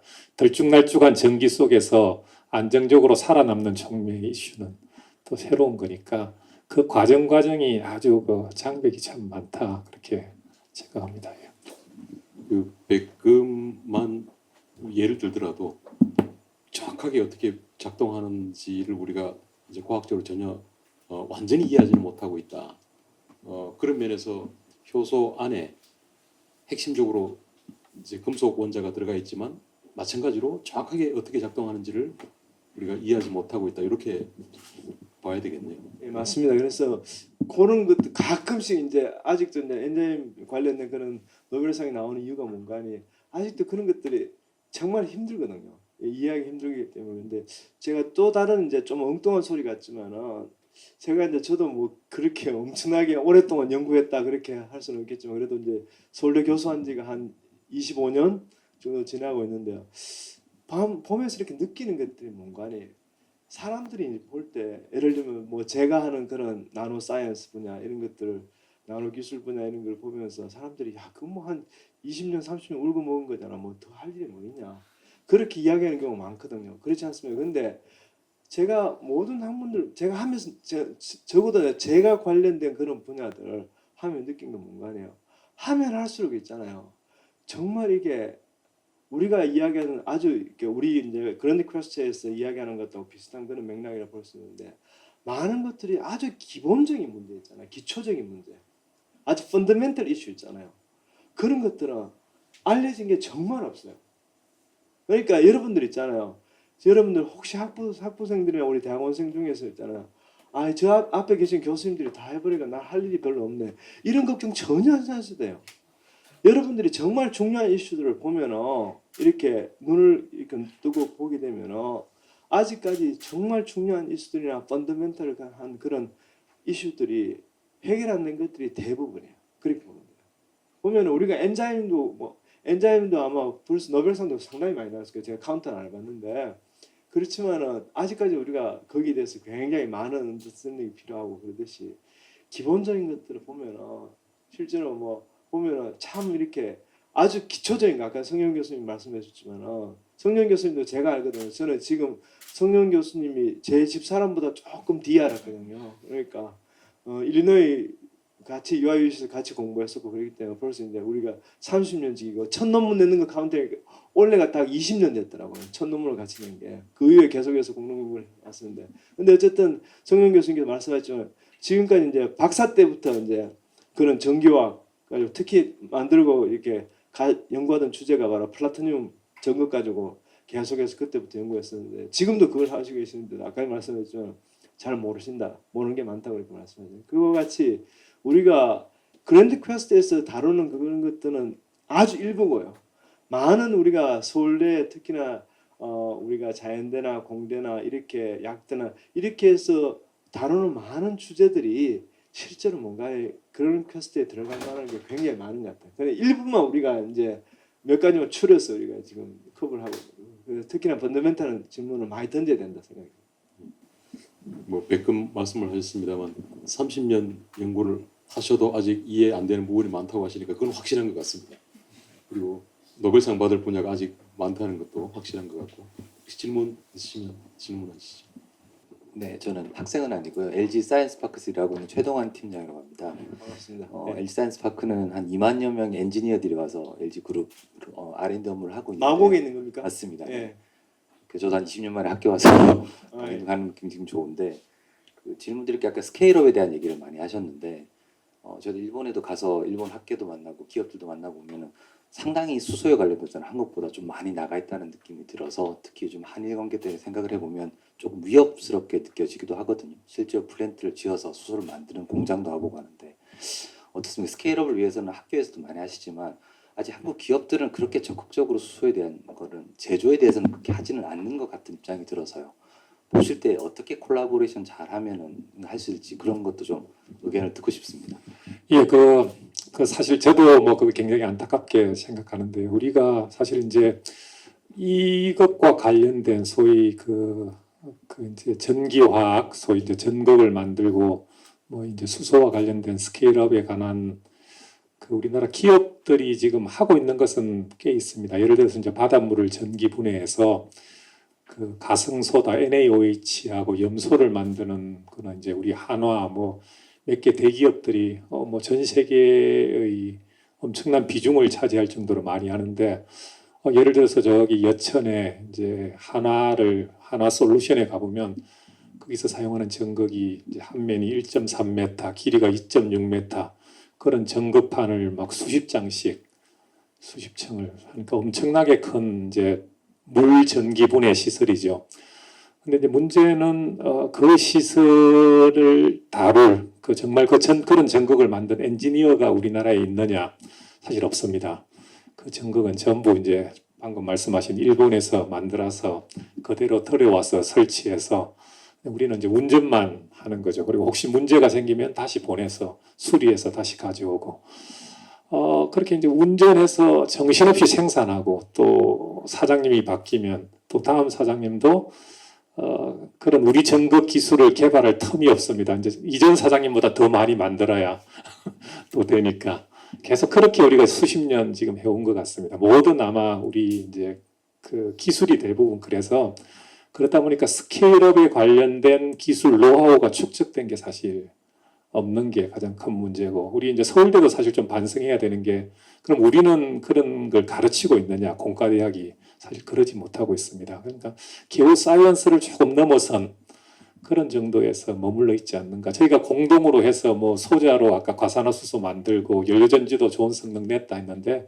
사실 그게 스케일업이 사실 훨씬 더 큰 스케일업을 가야 되는데 저희가 이제 출연연이나 기업과 공동 연구를 하려고 시도를 했는데 그게 쉽지 않습니다. 우리의 소재를 거기에 적용해서 전극을 만드는 것은 또 다른 아까 이제 제가 처음 설명한 스케일업 기술인데 그러려면 또 엄청난 시간이 필요한데 그만큼 인내해 줄 기업이나 또 출연연도 매년 연구 목표를 맞춰야 되니까 그렇게 못하고 그건 아마 이 그랜드 캐스트의 문제와 더불어 그 사실 좀 약간 인프라로 해결해야 될 그런 과제가 아닌가. 저희 이제 두 팀이 잘하고 있지만 저희가 실제로 이거를 출연연이나 어떤 외부 기관과 스케일업과 관련된 공동 연구를 성공해 보는 사례는 없습니다. 하다가 대부분 뭐 조그만 정도로 하다가 말았죠. 근데 LG 혹시 관심 있으시면 근데 뭐 그 회사 기업도 마찬가지 아닐까 싶습니다. 정말 그런 큰 스케일로 수년간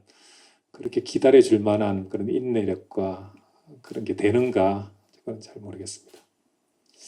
제가 이제 첨언을 하자면요. 방금 이제 성 교수님께서 말씀하셨지만은 우리나라 기업들은 제가 이제 저도 이제 비슷한 회사에다가 저도 이제 기술 이전도 해보고 그렇게 했었거든요. 했었는데 제가 이렇게 같이 이렇게 기술 이전을 하면서 같이 공동 협업을 해보면서 느낀 것 중에 하나가 뭔가 하니 우리나라 기업들이 너무 쉽게 지금까지 성장해 왔는 거야. 다른 말을 말씀드리면 소위 말해서 턴키 베이스 시스템에 익숙해지는 거예요. 턴키라는 게 뭔가 하니 성룡 교수님께서 말씀해 주셨지만 한화에서 그래서 거기 산화에서 NaOH나 클로린을 생산하는 그런 거기 전기분해에서 하지만 실제로 그 전극들 시스템들은 있잖아. 거의 거짓말 약간 못하면요. 거의 있는 거 그대로 배에서 실어와서 딱 하고 스위치 온하는 것만 하나에서 하는 거예요. 그래가지고 그게 생산되게 하는 거니까 결국 무슨 말씀드린 거 아니 좀 초기 기술이나 예를 들면 우리가 지금 하고 있는 이런 기술들을 가져가서 실제로 그것들을 대량 생산하고 그렇게 개발할 수 있는 그런 능력을 갖춘 회사가 국내는 찾기가 쉽지 않아요. 그러면 결국 뭔가 아니 학교에서 우리가 뭐 이러면 아시겠지만 네이처 논문 낸 거는 대단한 일이잖아요. 그죠? 네이처 논문을 내고 이렇게 원래 초에도 우리가 네이처 캐탈리시스 논문 한 편 더 냈어요. 성경 교수님하고 토론토에 있는 그룹하고 같이 이렇게 해가지고 한 편을 더 냈었는데 그런 기술들이 원천 기술이 굉장히 개발돼 있다 할지라도 그것들이 실제로 산업계하고 그걸 이어받아서 스케일업 할 수 있고 실제로 그거는 원천 기술이라는 건 다지고 보면은 모판에 옮겨서 못 심는 거랑 다름없거든요. 근데 못 심어놓고 그냥 가만히 두면은 그 벼가 그대로 나옵니까? 절대로 안 되죠, 그죠? 많은 일을 거쳐야지 이제 거기에서 벼가 주렁주렁 이제 11월 되면은 벼가 주렁주렁 열리지 않습니까? 그와 같이 뭔가 그런 과정들이 필요한데 과연 그런 인내가 필요한가? 인내가 정말 그런 인내가 필요한데 과연 인내할 수 있는가? 그러면서 인내라는 게 그건 뭔가 그게 자금도 많이 투자돼야 되거든요. 그런 것들이 과연 가능한가?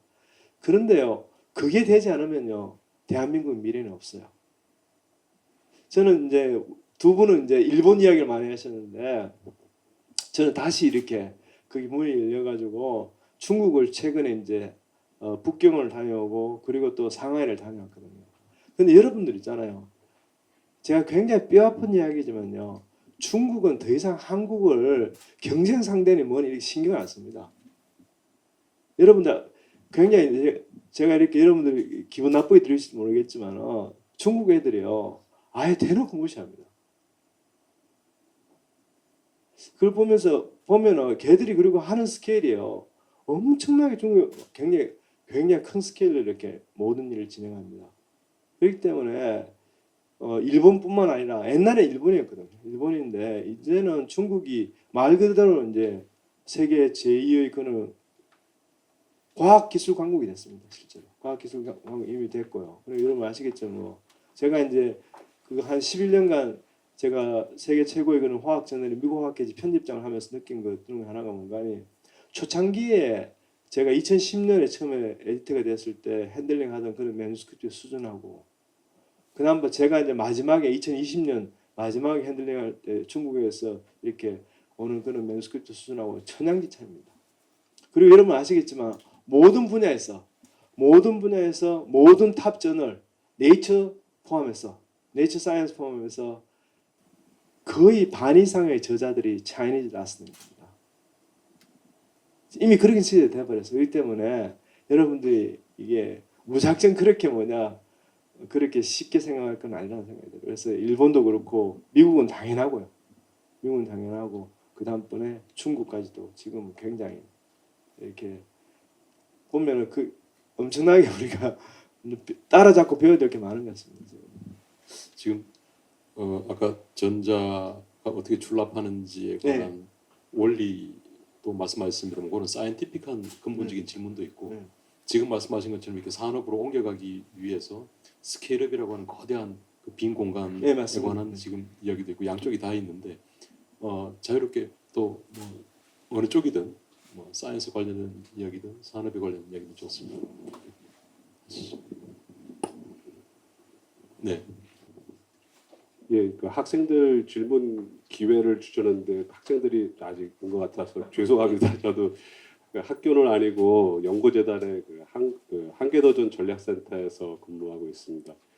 아까 이제 성현 교수님의 그 슬라이드 한 장이 계속 그 제 뇌리 속에 남아 있는데 제가 이제 여쭤보고 싶은 거는 과연 엔자임과 같은 촉매가 수소를 이용해서 탄소 중립에 기여할 수 있는가에 대한 좀 말씀을 한번 여쭤보고 싶은 거예요.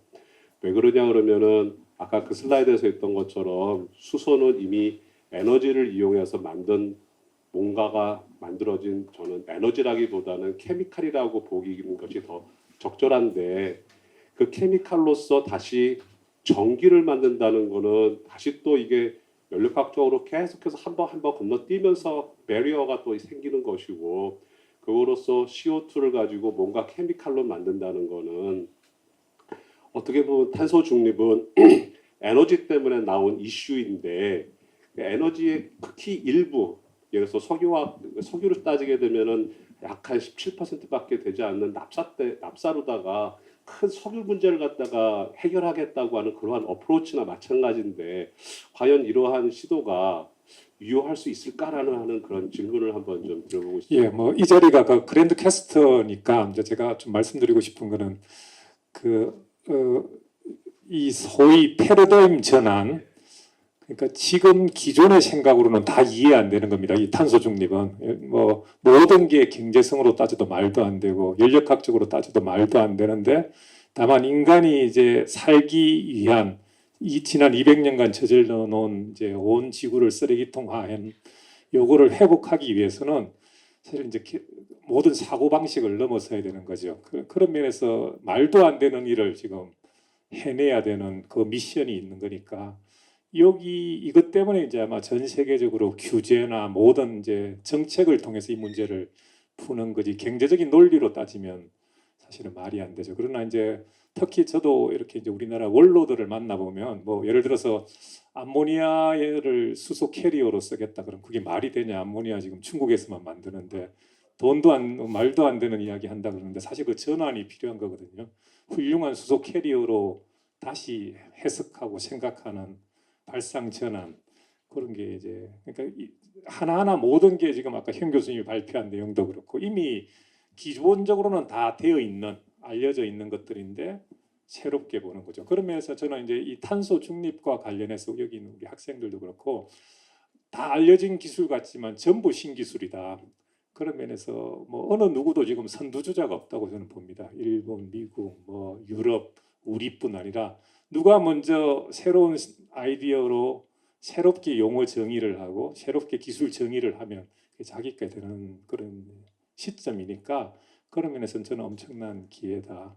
다만 이제 사고방식 전환을 어떻게 할 거냐. 저는 그래서 나이 드신 분들은 좀 죄송하지만 원로 선생님들은 조금 너무 과격하게 주장하지 마시라고 그 옛날 생각이고 지금 바뀌었다 그렇게 하는데 이제 그런 자리가 그랜드 캐스트가 좀 우리가 좀 새로 생각해보는 그런 자리가 아닌가 그렇게 생각합니다. 지금 말씀하신 대로 그 논리적으로 연력학적으로 경제적으로는 그 말이 맞는데 또 역으로 생각하면 이제 어쨌든 우리가 전에보다는 무한히 존재하는 태양 에너지를 활용할 수 있는 길도 훨씬 많이 열렸고 또 기타 이제 그것과 관련된 그런 인프라 그런 분위기가 전체에 무르익고 있기 때문에 그것을 사용해서 접근하는 어떤 약간 새로운 접근법 뭐 그렇게 되고 있는 것 같습니다. 그런 면에서 같이 많이 논의를 해야 될 것 같습니다. 이런 문제는 그렇습니다. 그 저희가 배경을 조금 설명드리면 오늘 두 분을 모시고 이렇게 바로 이야기를 듣는 게 아니라 2달 전인가요? 저희가 사전에 많은 시간을 같이 논의를 이제 했습니다. 그래서 어떤 걸 그랜드 퀘스트로 이 분야에서 뽑아낼까를 논의를 할 때 제가 딱 하나 제약 조건으로 드린 건 현실적으로 가능하냐라고 하는 질문을 빼고 우리가 논의하자. 그걸 제가 부탁을 일부러 드렸습니다. 그런 면에서 현실 적용 가능성이라는 측면에서는 저희가 조금 이제 내려놓고 그래서 이름을 이제 저희가 그랜드 퀘스트로 지금 진행을 하고 있는 중입니다. 또 질문하시죠. 제가 방금 그게 하나만 잠깐 잊어버렸는데요. 저는 이제 고효소가 가능하다고 보는 하나의 중요한 사례를 현 교수님이 발표를 해주셨는데요. 그게 이제 과산화수소죠.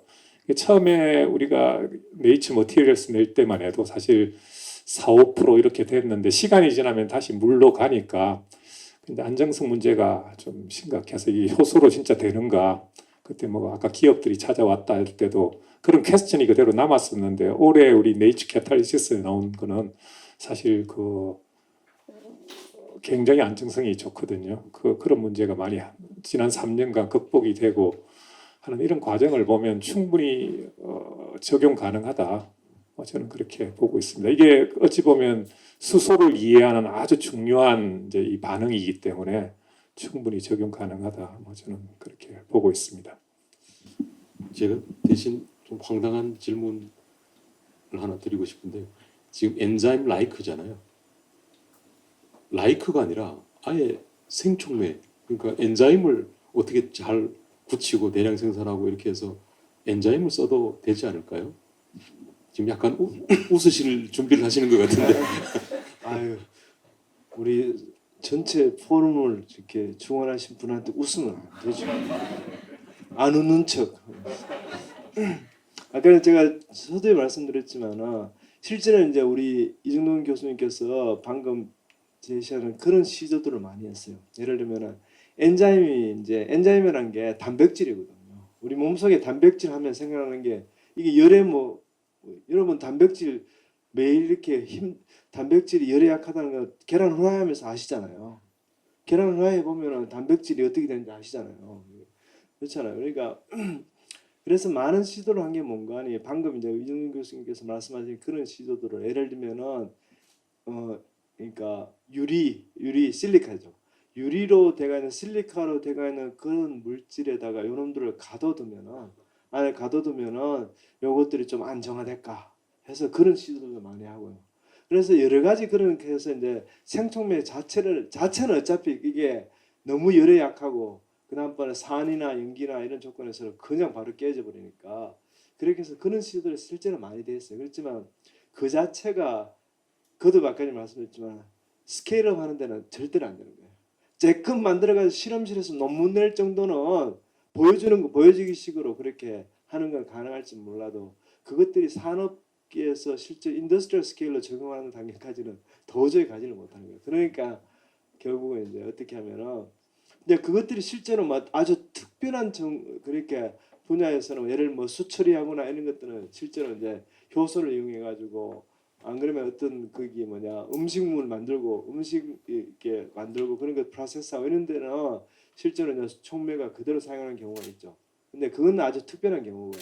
우리가 이야기하는 일반적인 그런 촉매 공정에서는 그걸 엔자임을 그 자체로 사용하는 거는 여러 가지로 그런 제약 조건이 많이 따른다. 안정성이 무엇보다 안정성, 열안정성, 산염기 안정성 그것이 가장 큰 문제가 된다고 말씀드립니다. 그러니까 그런 사례가 있기는 있으니까 제가 영 엉뚱한 질문한 건 아니요, 아니죠. 그래 제가 안 웃었잖아요. 네. 그리고 아까 융합이 필요하다는 말씀을 주셨고 몇 가지 사례를 들어주셨습니다만 지금 요 문제와 관련해서 조금 국한시켜서 이 문제를 제대로 풀어나가기 위해서는 앞으로 어떤 분야가 좀 더 참여했으면 좋겠다. 이 이제 전반 효소와 같은 예. 촉매를 실제로 만드는 데 이제 있어서. 그냥 단순히 있잖아요. 예를 들면 두 개 이제 중요한 우리가 성용 교수님과 같이 쓴 그 네이처 머티리얼 2020년 논문, 과산화수소 생산한 논문도 그렇고, 그다음에 남기태 교수와 같이 쓴 그 2019년에 그 네이처 머티리얼 똑같은 저널에 썼던 그 논문도 그렇고, 그게 이제 계산하는 분들이 들어와 계시거든요. 근데 그냥 계산하는 분들도 중요한데 실제로 엔자임을 거기에 예를 들면은 수프록사이드 디스뮤테이즈는 아니면 하이드로제네이즈, 하이드로젠 엔자임이 이게 뭔가 수소 발생하는 엔자임이거든요. 그런 엔자임에 대한 이해가 굉장히 깊으신 바이올로지스트 분들이 만약에 같이 참여해서 이렇게 우리가 작업을 할 수 있다면 훨씬 더 이렇게 그러니까 그거는 좀 더 펀더멘탈한 측면에서 콜라보레이터가 또 다른 종류 이렇게 사이언티스트가 들어오면 좋겠다는 거예요. 바이올로지나 이런 쪽에 전공, 바이오케미스트나 바이올로지 전공하시는 분이 같이 함께 했으면 훨씬 더 좋을 거라는 생각이 들기도 하고요. 또 아까 전에 우리가 계속 논의됐지만 그냥 이렇게 랩 스케일에서 스탑되어 있는 것들이 실제로 이것들이 만약에 아주 이상적인 건 엔자임 라이크 캐럴리스트가 개발됐을 때 그것들이 실제로 적용할 수 있는 스케일을 할 수 있는 거.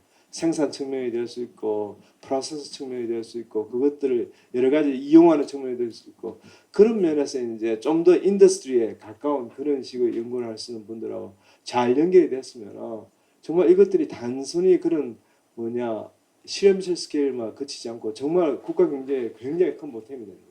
그러니까 우리나라가 적어도 그 분야에서 굉장히 주도할 수 있는 그런 것들이 되겠네요. 근데 실제로 아까 전에 성용 교수님 여러 번 말씀하셨지만 카본 뉴트럴리티 탄소 중립이라는 게 지금 이것도 옵션이 아니거든요.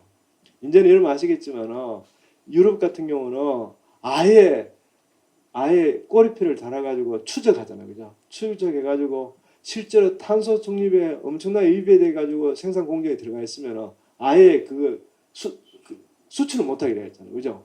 지금 그런 시대가 오기 때문에 이것들은 그냥 뭐 아까 전에 우리 연구전에 계시는 우리 선생님께서 이렇게 질문하셨지만 경제적인 거나 연력하게 떠모다니면서 뭐 말도 안 되는 일이지만 그런 말도 안 되는 일을 할 준비가 되어 있어야 되고 해야 되는 거예요. 지금은 그런 면에서 이제 그거 뭐 하나 더 붙이면 이제 마침 우리 기업에서도 와 계시고 연구자들도 오셨으니까 아예 좀 뭐랄까요 이제 우리 같은 소재를 우리가 스케일업은 못 하거든요. 그러면서 아예 이제 스케일업 자체가 하나의 중요한 과제로 좀 등장시키는 그런 방안을 좀 왜냐면 소재 만드는 사람에게 작은 스케일 하는 사람에게 거기까지 요구하는 것보다 그런 과제 자체를 어떤 좋은 결과들이 국내에 있을 거니까 그런 것들을 추적해서 그 일을 할 수 있는 그런 걸 좀 이렇게 좀 분위기를 만들어주면 어떨까. 사실 그 뭐 논리적으로는 출연연하고 같이 하라 그러지만 그 사실 굉장히 벅차거든요. 그게 잘 안 되고 뭐 그래서 기업도 마찬가지고 그런 이제 노력을 좀 해야 아까 현 교수님 말한 대로 우리가 지금까지 패러다임을 좀 넘어서서 우리가 다시 국가적으로 이제 기술을 활용할 수 있는 그런 기회가 되지 않을까. 저는 앞으로 융합은 좀 그쪽을 많이 신경 써야 되지 않을까 그렇게 생각합니다. 이해를 조금 돕기 위해서 지금 아까 보여주신 광촉매나 혹은 그 연료전지 촉매나 지금 이제 랩 스케일에서 하신 거, 네이처에 논문이 나온 거, 그거를 이제 산업으로 넘어가서 스케일업을 한다고 할 때, 그 스케일업이라는 게 구체적으로 뭘 말하는 건지 조금 설명을 조금 해주시면 좋을 것 같아요. 그러니까 5cm, 5cm를 그러면 1m, 1m로 키우는 과정이 왜 어려운 건지. 예, 그 이제 그 단계에 가면 이제 뭐 물론 소재를 대량으로 합성하는 것도 공정이 굉장히 어려울 거고, 그다음에 이제 이 모든 게 이제 전기화학 사실은 이제 장치이기 때문에 전극이 5제곱센치에서 뭐 1m, 1m가 되면 이제 소위 화공에서 늘 기초가 되는 이동 현상, 전도성 이런 것들이 완전히 다 달라지기 때문에 그에 맞는 설계, 이제 뭐 첨가제, 뭐 고에 대한 전극 구조, 기공 구조, 뭐 이런 것들 두께 이런 모든 게 이제 다 새로운 벡터가 새로운 연구 주제가 되는 거니까요. 그런 면에서는 전혀 다른 근데 주제가. 문제는 뭔가요? 문제는 그게 왜 학교에서 할 수 없는가를, 그는 논문이 좋은 논문이 안 됩니다. 새로운 엔자임 라이크 캐럴리스트를 개발했다.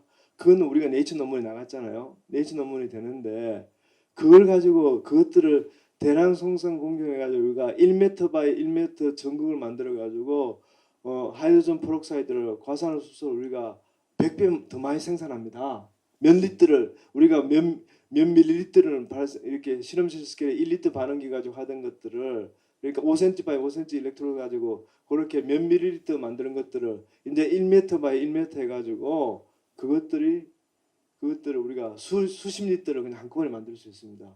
이건 논문은 안 되거든요. 좋은 논문 더더욱도 안 되거든요. 근데 그만큼 그것들이 있잖아요. 그것들이 굉장히 중요하거든요. 힘들어요. 실제로 저는 해보니까 제가 이제 저는 특히 자연대 출신이니까 자연대 화학과 출신이 이제 공대에 있으니까 처음에는 그런 것 시행착오를 되게 많이 겪었거든요. 그러니까 이해가 안 되는 거예요. 아 저거 해봐도 논문도 안 되는데 이런 것들을 교수님 옆에 있는 교수님들이 하시는 거예요. 그래서 처음에 이해했는데 지금은 너무 뼈저리게 이해를 하고 있어요. 왜냐 그게 전혀 다른 건데 그게 많은 게 오히려 더 중요해요. 아무리 중요한 그런 원천 기술이 개발되고 네이처에 나오는 논문, 네이처나 사이언스에 나오는 논문들을 냈다 할지라도 그것들이 실제로 산업적으로 완전 큰 스케일을 적용하기 위해서는 그 사이에 굉장히 갭이 크거든요. 그런 것들을 아직 우리나라는 어쨌든 좀 죄송하지만 그런 것들이 산업계도 그렇고 그렇게 잘 준비가 안 되는 것 같아요. 그래서 이제 좀 그런 것들로 어쨌든 고민을 좀 많이 해야 될 것 같아요. 어떻게 하면 그걸 해결할 수 있는가. 그래서 예를 들면 하나의 예를 든다면 독일 같은 경우 독일이 굉장히 요즘은 좀 실험하고 있지만 독일이 그래도 뭐냐면 미국 다음으로 일본하고 미국, 중국이 나타나기 전까지는 적어도 일본하고 이렇게 독일이 가장 큰 나라였잖아요. 근데 독일이 그렇게 성공을 할 수 있던 중에 하나가 뭔가니 제가 하고 있는 지금 IBS 같은 기초과학연구원 같은 그런 막스 플랑크 연구소가 있지만요. 또 뭔가니 산업계하고 학계 중간을 이렇게 연결시키는 연구소가 국립연구소 뭐가 프라운호프가 돼 있거든요. 프라운호프는 완전 어플라이드 리서치 하는 게 되거든요.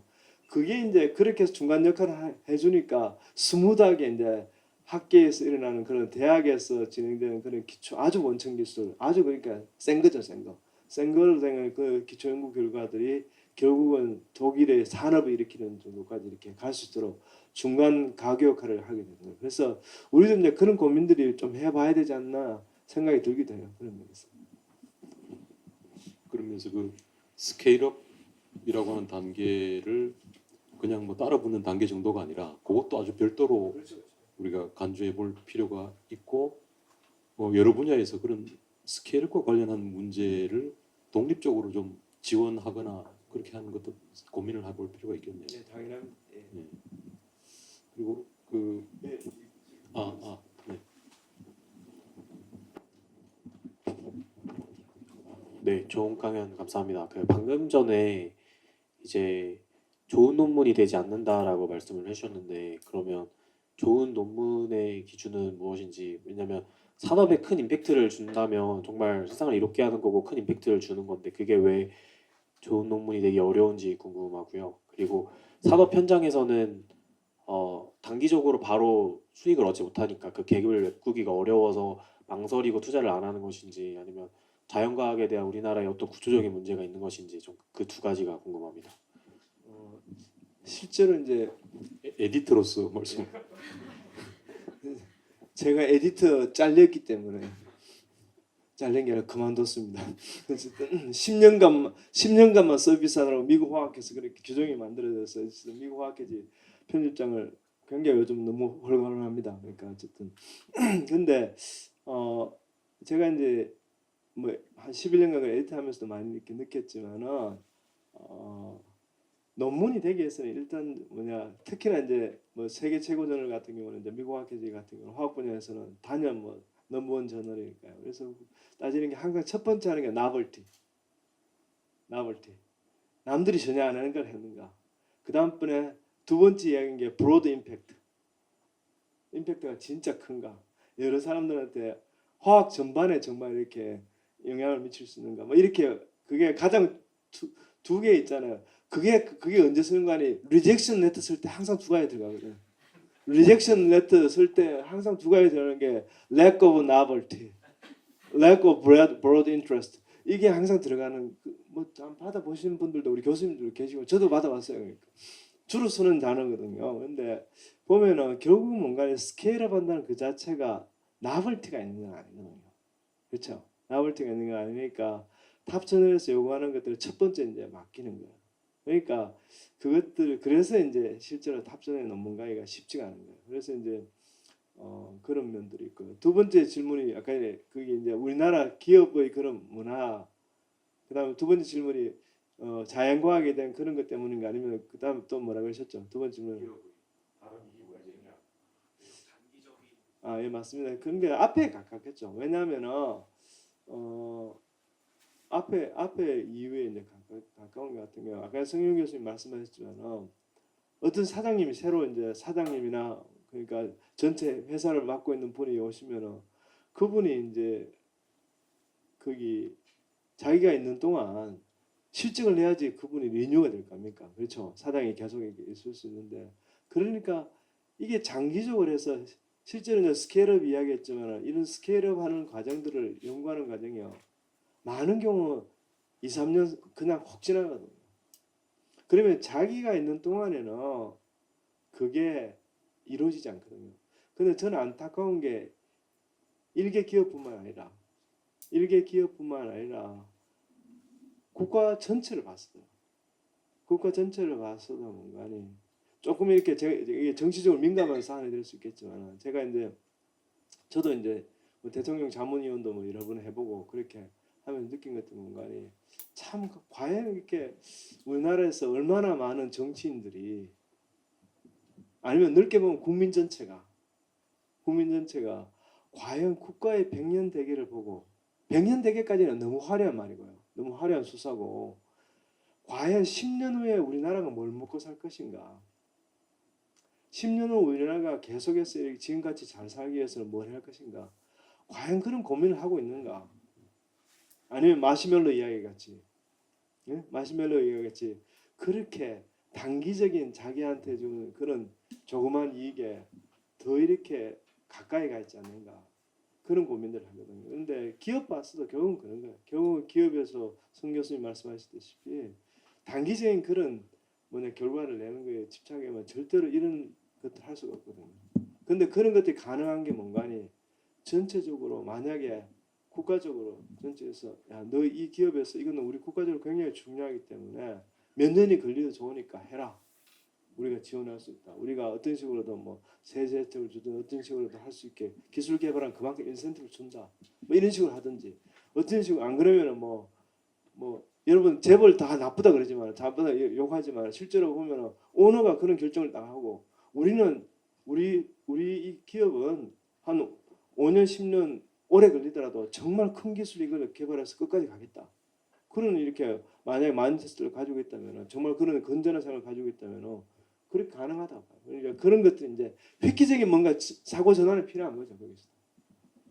예, 그러니까 자연과학 지금 이제 하나 이제 뭐 더 한다면 사실은 이제 이 자연과학의 그 결과가 사실 이제 국민 생활이나 산업에 영향을 주는 게 있었으면 이제 좀 덜 할 건데 사실 그런 게 이제 사례가 거의 없지 않았나.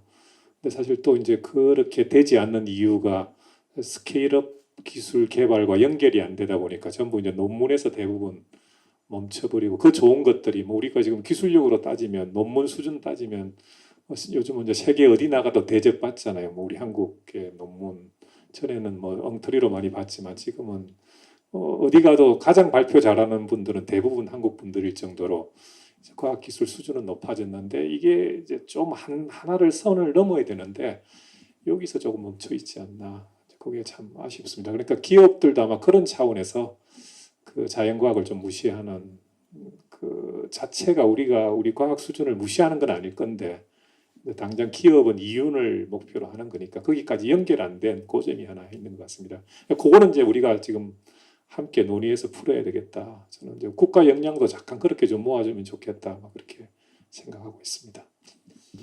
네, 제가 개인적인 질문들 조금 드리고 싶은데 아까 융합 이렇게 말씀을 많이 하시는데 대부분 연구가 융합적으로 나온 것입니다만 융합을 이렇게 쭉 해보시면서 이렇게 하니까 융합이 잘 되더라.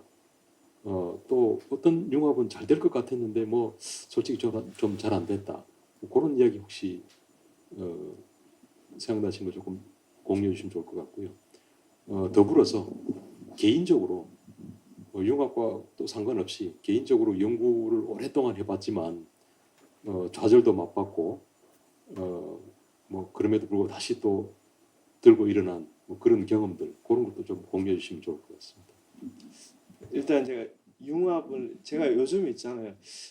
제가 거의 융합 전도사 비슷하게 제가 뭐 거기 대중 강연도 많이 하고요. 특히 이제 제가 고등학생이나 아니면은 대학원생들 또 포닥들 심지어 조교수들 이렇게 대상으로 강연을 이렇게 많이 하거든요. 많이 하는데 요즘 이제 제가 강연하는 그런 타이틀 중에 하나가 뭔가니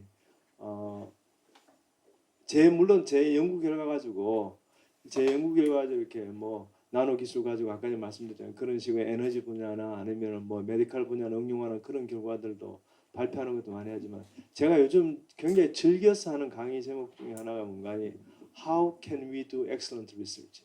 어떻게 하면 세계적인 연구를 할 수 있을까? 이런 타이틀을 가지고 제목이 좀 건방지죠, 그죠? 그런데 옛날에는 더 건방졌어요. How can you do excellent research? 그랬더면 거기 카이스트 지금 학장하셨던 우리 선배님께서 그러다 야, 현 교수 좀 그렇잖아. 그래서 제가 you 대신 we로 바꿨습니다. 그래서 how can you do excellent research 뭐 이렇게 가지고 근데 거기서 뭐 이제 여러 가지 이야기하는 것 중에 가장 이제 메이저로 이야기하는 가장 중요한 게 두 가지 포인트가 첫 번째는 아이디어 마이닝 하는 거. 제가 조금 이따가 바로 말씀 좀 드리겠고요. 두 번째 이제 가장 중요하게 생각해 바로 아까 전에 그 슬라이드 테니스 이렇게 테니스는 인상이 확 남잖아요. 오늘 아마 여러분들 강의 다 끝나고 나서 네 인상 페데러 같은 교수 뭐 이렇게 페데러 이제 조코비치를 바꿔야 될 것 같아요. 그래서 페데르는 조금 심한 걸로 그렇죠. 페데러 예.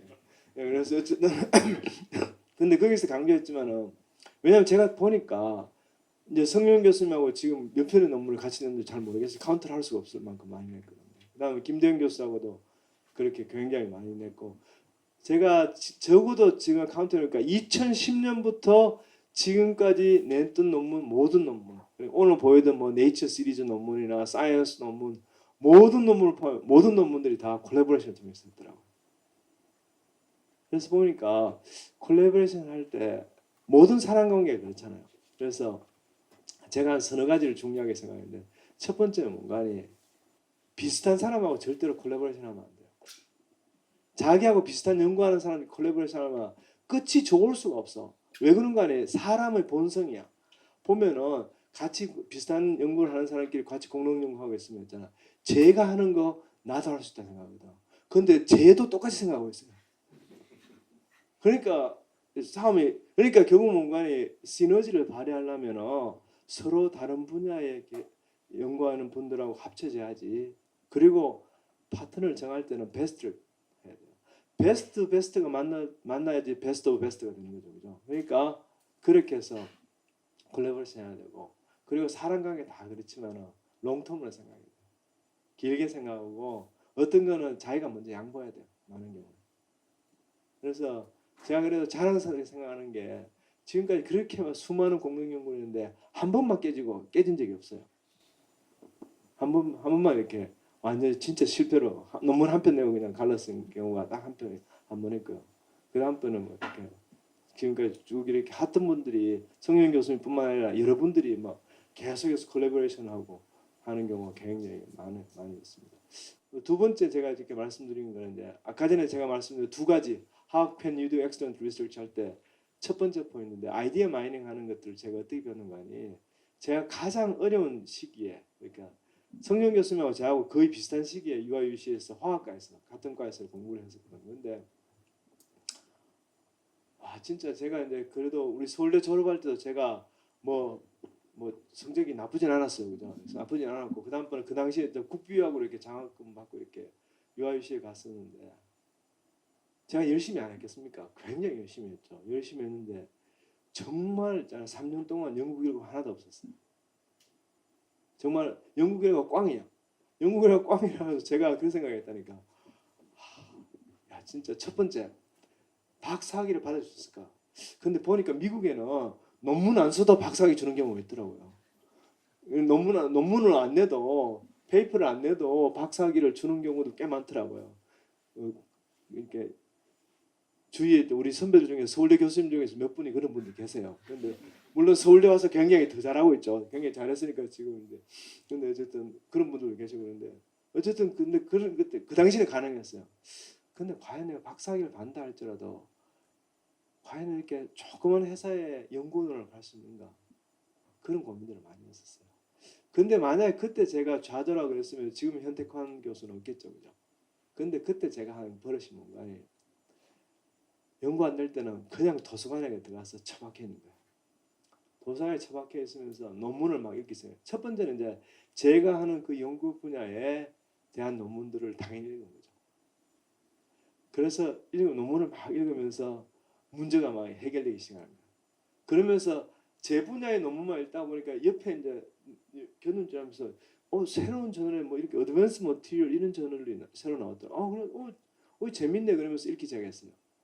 그러면서 그때 한 게 뭔가요? 제가 논문들 읽으면서 아이디어를 제가 메모하는 습관들을 갖고 그래서 제가 본문 1호 중에 하나가 뭔가요? 제 아이디어 노트 첫 번째 아이디어 노트가 제 연구실에 있거든요.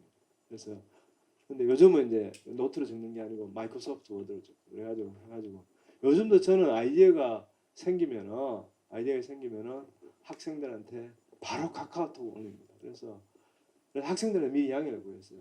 혹시 내 아이디어를 받기 싫은 사람들은 저녁 10시에 카카오톡에 올리는 거를 금지해 주십시오. 그러니까 학생들이 아무도 금지 안 하더라고요. 그래서 지금 보니까 아이디어가 생기면 언제든 아이디어는 뭐 시도 때도 생기니까 그래서 제가 논문 읽으면서 그렇게 했던 그 습관들 배워있던 것들이 현재 저를 만들지 않았나 그런 생각이 들거든요. 그래서 오히려 이제 전화위복이 된 거죠. 그때 힘들고 어려울 때 정말 그때 진짜 콘크리트 벽에다가 머리를 찍는 느낌. 여러분 그 무슨 뜻인지 아실 거예요. 혹시 여러분 대학원생 중에서 연구 안 된다고 했었잖아요. 실망하지 마시고 그랬으면 좋을 것 같아요. 저도 하나 더 하면 그 이제 아까 현 교수님은 비슷한 분야끼리 공동 연구하면 안 된다 그러는데 그걸 넘어서서 좀 다른 분야라도 이게 이제 소위 이제 서로 영역을 지켜주는 그게 이제 굉장히 중요한 것 같아요. 현 교수님하고 이제 제가 오랫동안 할 수 있었던 것은 현 교수님이 절대 제 분야 안 넘어오거든요. 할 수 있죠. 그 IBS 하니까 연구비도 많고 하니까 전교학 시작하면 하는 거죠. 그런데 딱 선을 지켜서 나노 입자 딱 그까지만 하고 나머지는 이제 그게 오래 가는 것 같아요. 자기 분야를 철저하게 분야 선을 딱 지키는 거. 근데 대부분 이제 저 같은 경우도 공동 연구를 하다가 실패하는 경우가 대부분 이제 상대방이 어느 정도 배우면 전교학 별거 아니네 하면서 이제 전혀 다른 분야죠. 근데 그냥 장치 사고 뭐 어디서 샀는지 모델까지 보고 해서 그렇게 해서 그러다 보니까 우리나라 연구가 이제 인기가 있는 분야가 되면 사람이 갑자기 전문가들이 확 늘었다가 또 사라지고 하는데 그게 진짜 전문가들일까? 제 스스로도 항상 이제 반성을 하게 되고 그래서 각자 분야를 끝까지 지켜나가는 그게 이제 참 중요한데 저도 뭐 그에 대해서 함부로 말 못하는 게 다행히 이제 제가 하고 있는 분야가 요즘 인기 있으니까 저런 말 한다 생각할 수도 있기 때문에 그러나 인기가 있든 없든 그 영역을 잘 지켜나가는 거 그런 분들하고 공동 연구를 하는 게 참 중요한 것 같아요. 그래서 그 점이 좀 있습니다. 예, 뭐 그런 면에서 이제 좌절이 사실은 있는 거죠. 했는데 뭐 사실은 그 노하우만 다 가져가지고 잘 안 되는 이제 그런 것들이 많이 있었죠. 그 혹시 현 교수님 그 콜라보레이션 파트너 고르실 때 테니스를 칠 수 있냐 없냐 이건 기준이 아니시죠? 아니 테니스 치다가 공동 연구하는 경우도 꽤 있어요. 네, 그러니까 사람 만나는 거니까 사람이 그냥 만나야지 뭐 일이 되니까. 네, 혹시 다른 질문 없으시면 오랫동안 수고해 주신 마지막 질문 하나 받을까요? 네. 예, 되게 인상 깊은 질의응답과 발표 잘 들었습니다. 저도 사실 학생들이 질문하면 양보를 하려고 했는데요. 이 질문이 마지막이라고 하셔서 저는 한국과기술기획평가원에서 그 국가전략기술 수소랑 2차전지를 같이 지금 담당하고 있는 사람인데요. 그러다 보니까 약간 배터리 분야 전문가 얘기를 많이 듣다 보면 일단 배터리 자체가 이제 고용량의 전기차를 탑재하는 부분이 상당히 어려운 문제였는데 원통형을 이제 테슬라에서 아이디어를 좀 해서 그런 식으로 엔지니어링을 해서 좀 앞당긴 부분이 있다. 원래는 랩 스케일에서의 연구에 치중돼 있는데 산업화 주도 연구로 그때부터 바뀌었다라는 얘기를 들었는데요. 수소도 사실 아직 랩 스케일에 있는 기술들이 많은데 사실 수소 기업들이나 스타트업들도 많이 생기고 있는 것으로 알고 있습니다. 그러면 현재 있는 기술들을 잘 조합시켜서 이렇게 산업화를 앞당길 수 있는 그런 부분에 대해서는 어떤 생각을 갖고 계신지 좀 궁금합니다. 예, 뭐 그 충분히 이제 그런 분야가 있을 겁니다. 그 지금은 뭐 대부분 이제 큰 전극 뭐 예를 들어서 이제 MEA 만들고 스택 만드는 그런 아이디어만 이제 있는데 사실 그거 뭐 좀 전환해서 다른 방식으로 하는 것도 충분히 가능할 겁니다. 근데 아직은 이제 여기는 초기 단계니까 누가 본격적으로 어떤 모델로 등장을 하면 이제 변형이 쭉 나오겠죠. 이제 누가 스타트를 하느냐 그런 면에서 이제 우리 기업들은 모든 지금 우리나라 대기업들은 다 참여할 의사는 있는데 선두로 나가는 것은 굉장히 주저하는 것 같습니다. 먼저 누가 하면 따라하고 고치는 것 그러니까 그런 면에서는 좀 테슬라 같은 기업이 하나 넣으면 수소 분야도 뭐 갑자기 확 할 가능성이 있는데 그게 어디서 나올지 우리나라도 그러니까 알렌 머스크 예, 같은 맞습니다. 사람이 예, 예, 잡스나 머스크가 예. 나와야 되는 그 또래 같은 사람이 나와야 돼요. 죄송합니다. 이건 전문 용어를 또 보니까 전문 용어가 또 나오네. 그건 삭제하도록 아 하겠습니다. 삭제해 주십시오. 예. 그게 뭐 첨언을 하면 사실 그 수소의 어떤 경쟁 기술이나 이런 걸 연료전지 이런 걸 생태계에 볼 때 사실 오일머니가 수소 연료전지 쪽에 관심이 되게 많다라는 얘기를 들었고요. 그러다 보니까 해외 기업들이나 스타트업들을 보면 그런 오일머니들이 되게 규모가 크게 투자하고 있는 현황들을 본다. 그래서 역설적으로 뭔가 그런 혁신 생태계에는 글로벌하게 보면 좀 있지 않을까. 그러니까 어떻게 보면은 지금 뭐 랩에서 랩 스케일이다 스케일업이 힘들다라는 말씀드리지만 그럼에도 불구하고 초기 투자 자체를 되게 규모가 크게 있게 받는 경우들을 발견을 합니다. 그래서 그런 의미에서 산업적인 가능성이 크지 않나라는 어떤 상상력을 가지게 되는데요. 예. 오늘의 그 예, 주제 동의합니다. 자체가 예. 결국엔 상상력이 필요하다라고 하셨는데 그런 의미에서 학부생들이나 어떤 미래 세대들이 좀 도전을 하면 큰 돈을 벌 수 있는 기회가 많지 않을까라는 생각이 드는데 그 부분에 대해서 말씀해 주시면 좋은 마무리가 되지 않을까 생각합니다. 예, 뭐 충분히 제가 이제 지난 주인가요? 카이스트 가서 이제 세미나 하는데 거기 보면 그 스타트업들이 막 생겨 있거든요. 그 예를 들어서 이제 제가 아주 좋은 사례로 보는 거 뭐 스탠다드 에너지라는 그 기계과 출신 학생들 몇 명이 창업을 했는데 제가 그 회사를 보고 소위 이제 에너지 스토리지 시스템 만드는 건데 바나듐 가지고 그 아이디어는 있죠. 그런데 그걸 굉장히 컴팩트하게 아주 작은 크기로 정말 이쁘게 저는 뭐 그런 회사가 하나의 사례가 아닐까. 근데 정말 이제 그 테슬라 같은 기업이 될지 우리 기업 환경에서 그거는 아직 잘 모르겠지만 우리 뭐 여기 서울대도 못할 이유가 사실 없다고 보고요. 그런 기회는 참 많이 있다고 생각합니다. 예. 저는 뭐 좀 이렇게 좀 기분 나쁘게 들으실지 모르겠지만 심지어 이제 방금 우리가 카이스트 성영 교수님이 이렇게 카이스트 예를 주셨는데 우리가 서울대가 1등이잖아요, 그죠? 맞죠? 서울대가 1등이니까 1등의 한계가 분명히 있는 것 같아요. 1등이 이렇게 매몰되어 있는 것 같아요. 그러니까 다른 말로 표현하면 이게 뭔가 챌린징하고 도전하고 이런 것들이요 너무 부족한 거예요. 그래서 저는 제가 우리 학생들 중에서도 제가 이렇게 우리 학생들 중에서 그냥 안전한 길, 그러니까 박사학위를 만약에 마치고 박사학위 마치고 나서 보면은 대학 교수가 되든지 안 그러면 삼성전자나 LG 화학이나 이런데 SK 이노베이션에 가든지 이 길이 아니고 정말 있잖아요. 거기 뭐냐 그런 머스크나 잡스 같이 그 사람들 특징이 뭔가 다 중간에 학교 그만둔 거잖아요. 그래서 학교 그만두라는 이야기 아니고 안 그만둬도 되는데 어쨌든 그런 도전 정신을 가지고 뭔가 일을 좀 저지르는 그런 사람이 필요하지 않을까. 그리고 그런 면에서 보면 굉장히 또 안타까운 게 서울대 내에서도 바뀌어야 되고 저는 바깥에 보면 참 이렇게 여러 가지로 있잖아요. 대학마다 전부 다 교수들 보고 창업하는 거 인커리지 하거든요. 근데 실제적으로 환경들 보면 그런 벤처 정신들을 정말 있잖아요.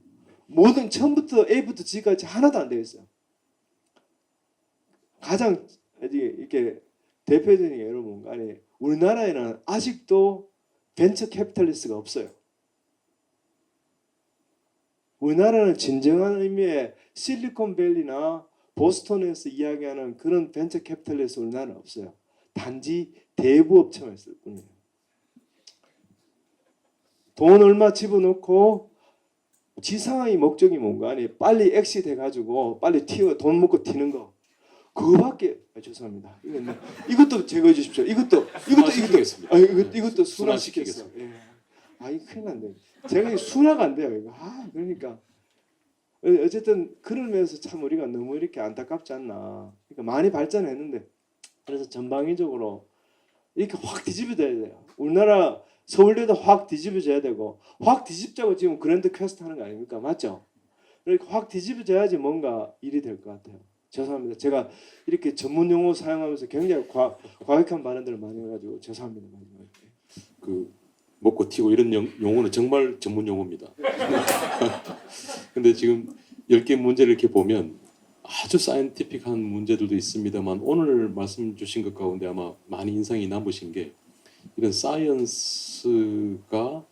실제로 산업으로 옮겨지는 이 과정에도 엄청난 알려지지 않은 문제들이 많다라고 하는 걸 말씀을 주셨습니다. 근데 아까 말씀 중에 오일머니 말씀하셨습니다만 저는 조금 엉뚱하게 걱정하는 게 아마 두 분이 오늘 말씀 안 하셨는데 이제 외국에서 뭐 중국이든 뭐 미국이든 뭐 이런 곳에서 교수님한테 계속 이제 접촉을 시도하고 이제 갖고 가서 이제 스케일업을 하겠다라고 하는 시도를 아마 하실 것 같아요. 뭐 오일머니를 포함해서 그러니까 우리 한국의 산업계가 이 사이언티픽한 결과를 가져가서 참을성 있게 키워내는 걸 약간 주저하는 동안 그런 욕심을 갖고 또 자본과 시간을 갖고 있는 그런 외국에서 이렇게 훌륭하게 만들어내신 걸 갖고 가서 스케일업을 하고 나중에 그걸 또 저희가 턴키로 수입해야 되는 이런 좀 안타까운 상황이 걱정되기도 합니다. 그래서 오늘 그 뒷단의 문제도 그랜드 퀘스트로 또 새로운 영역으로 제시해 주신 것도 아주 저희가 새롭게 배운 교훈이 아닐까 그렇게 생각을 합니다. 두 분께 큰 박수 부탁드리겠습니다.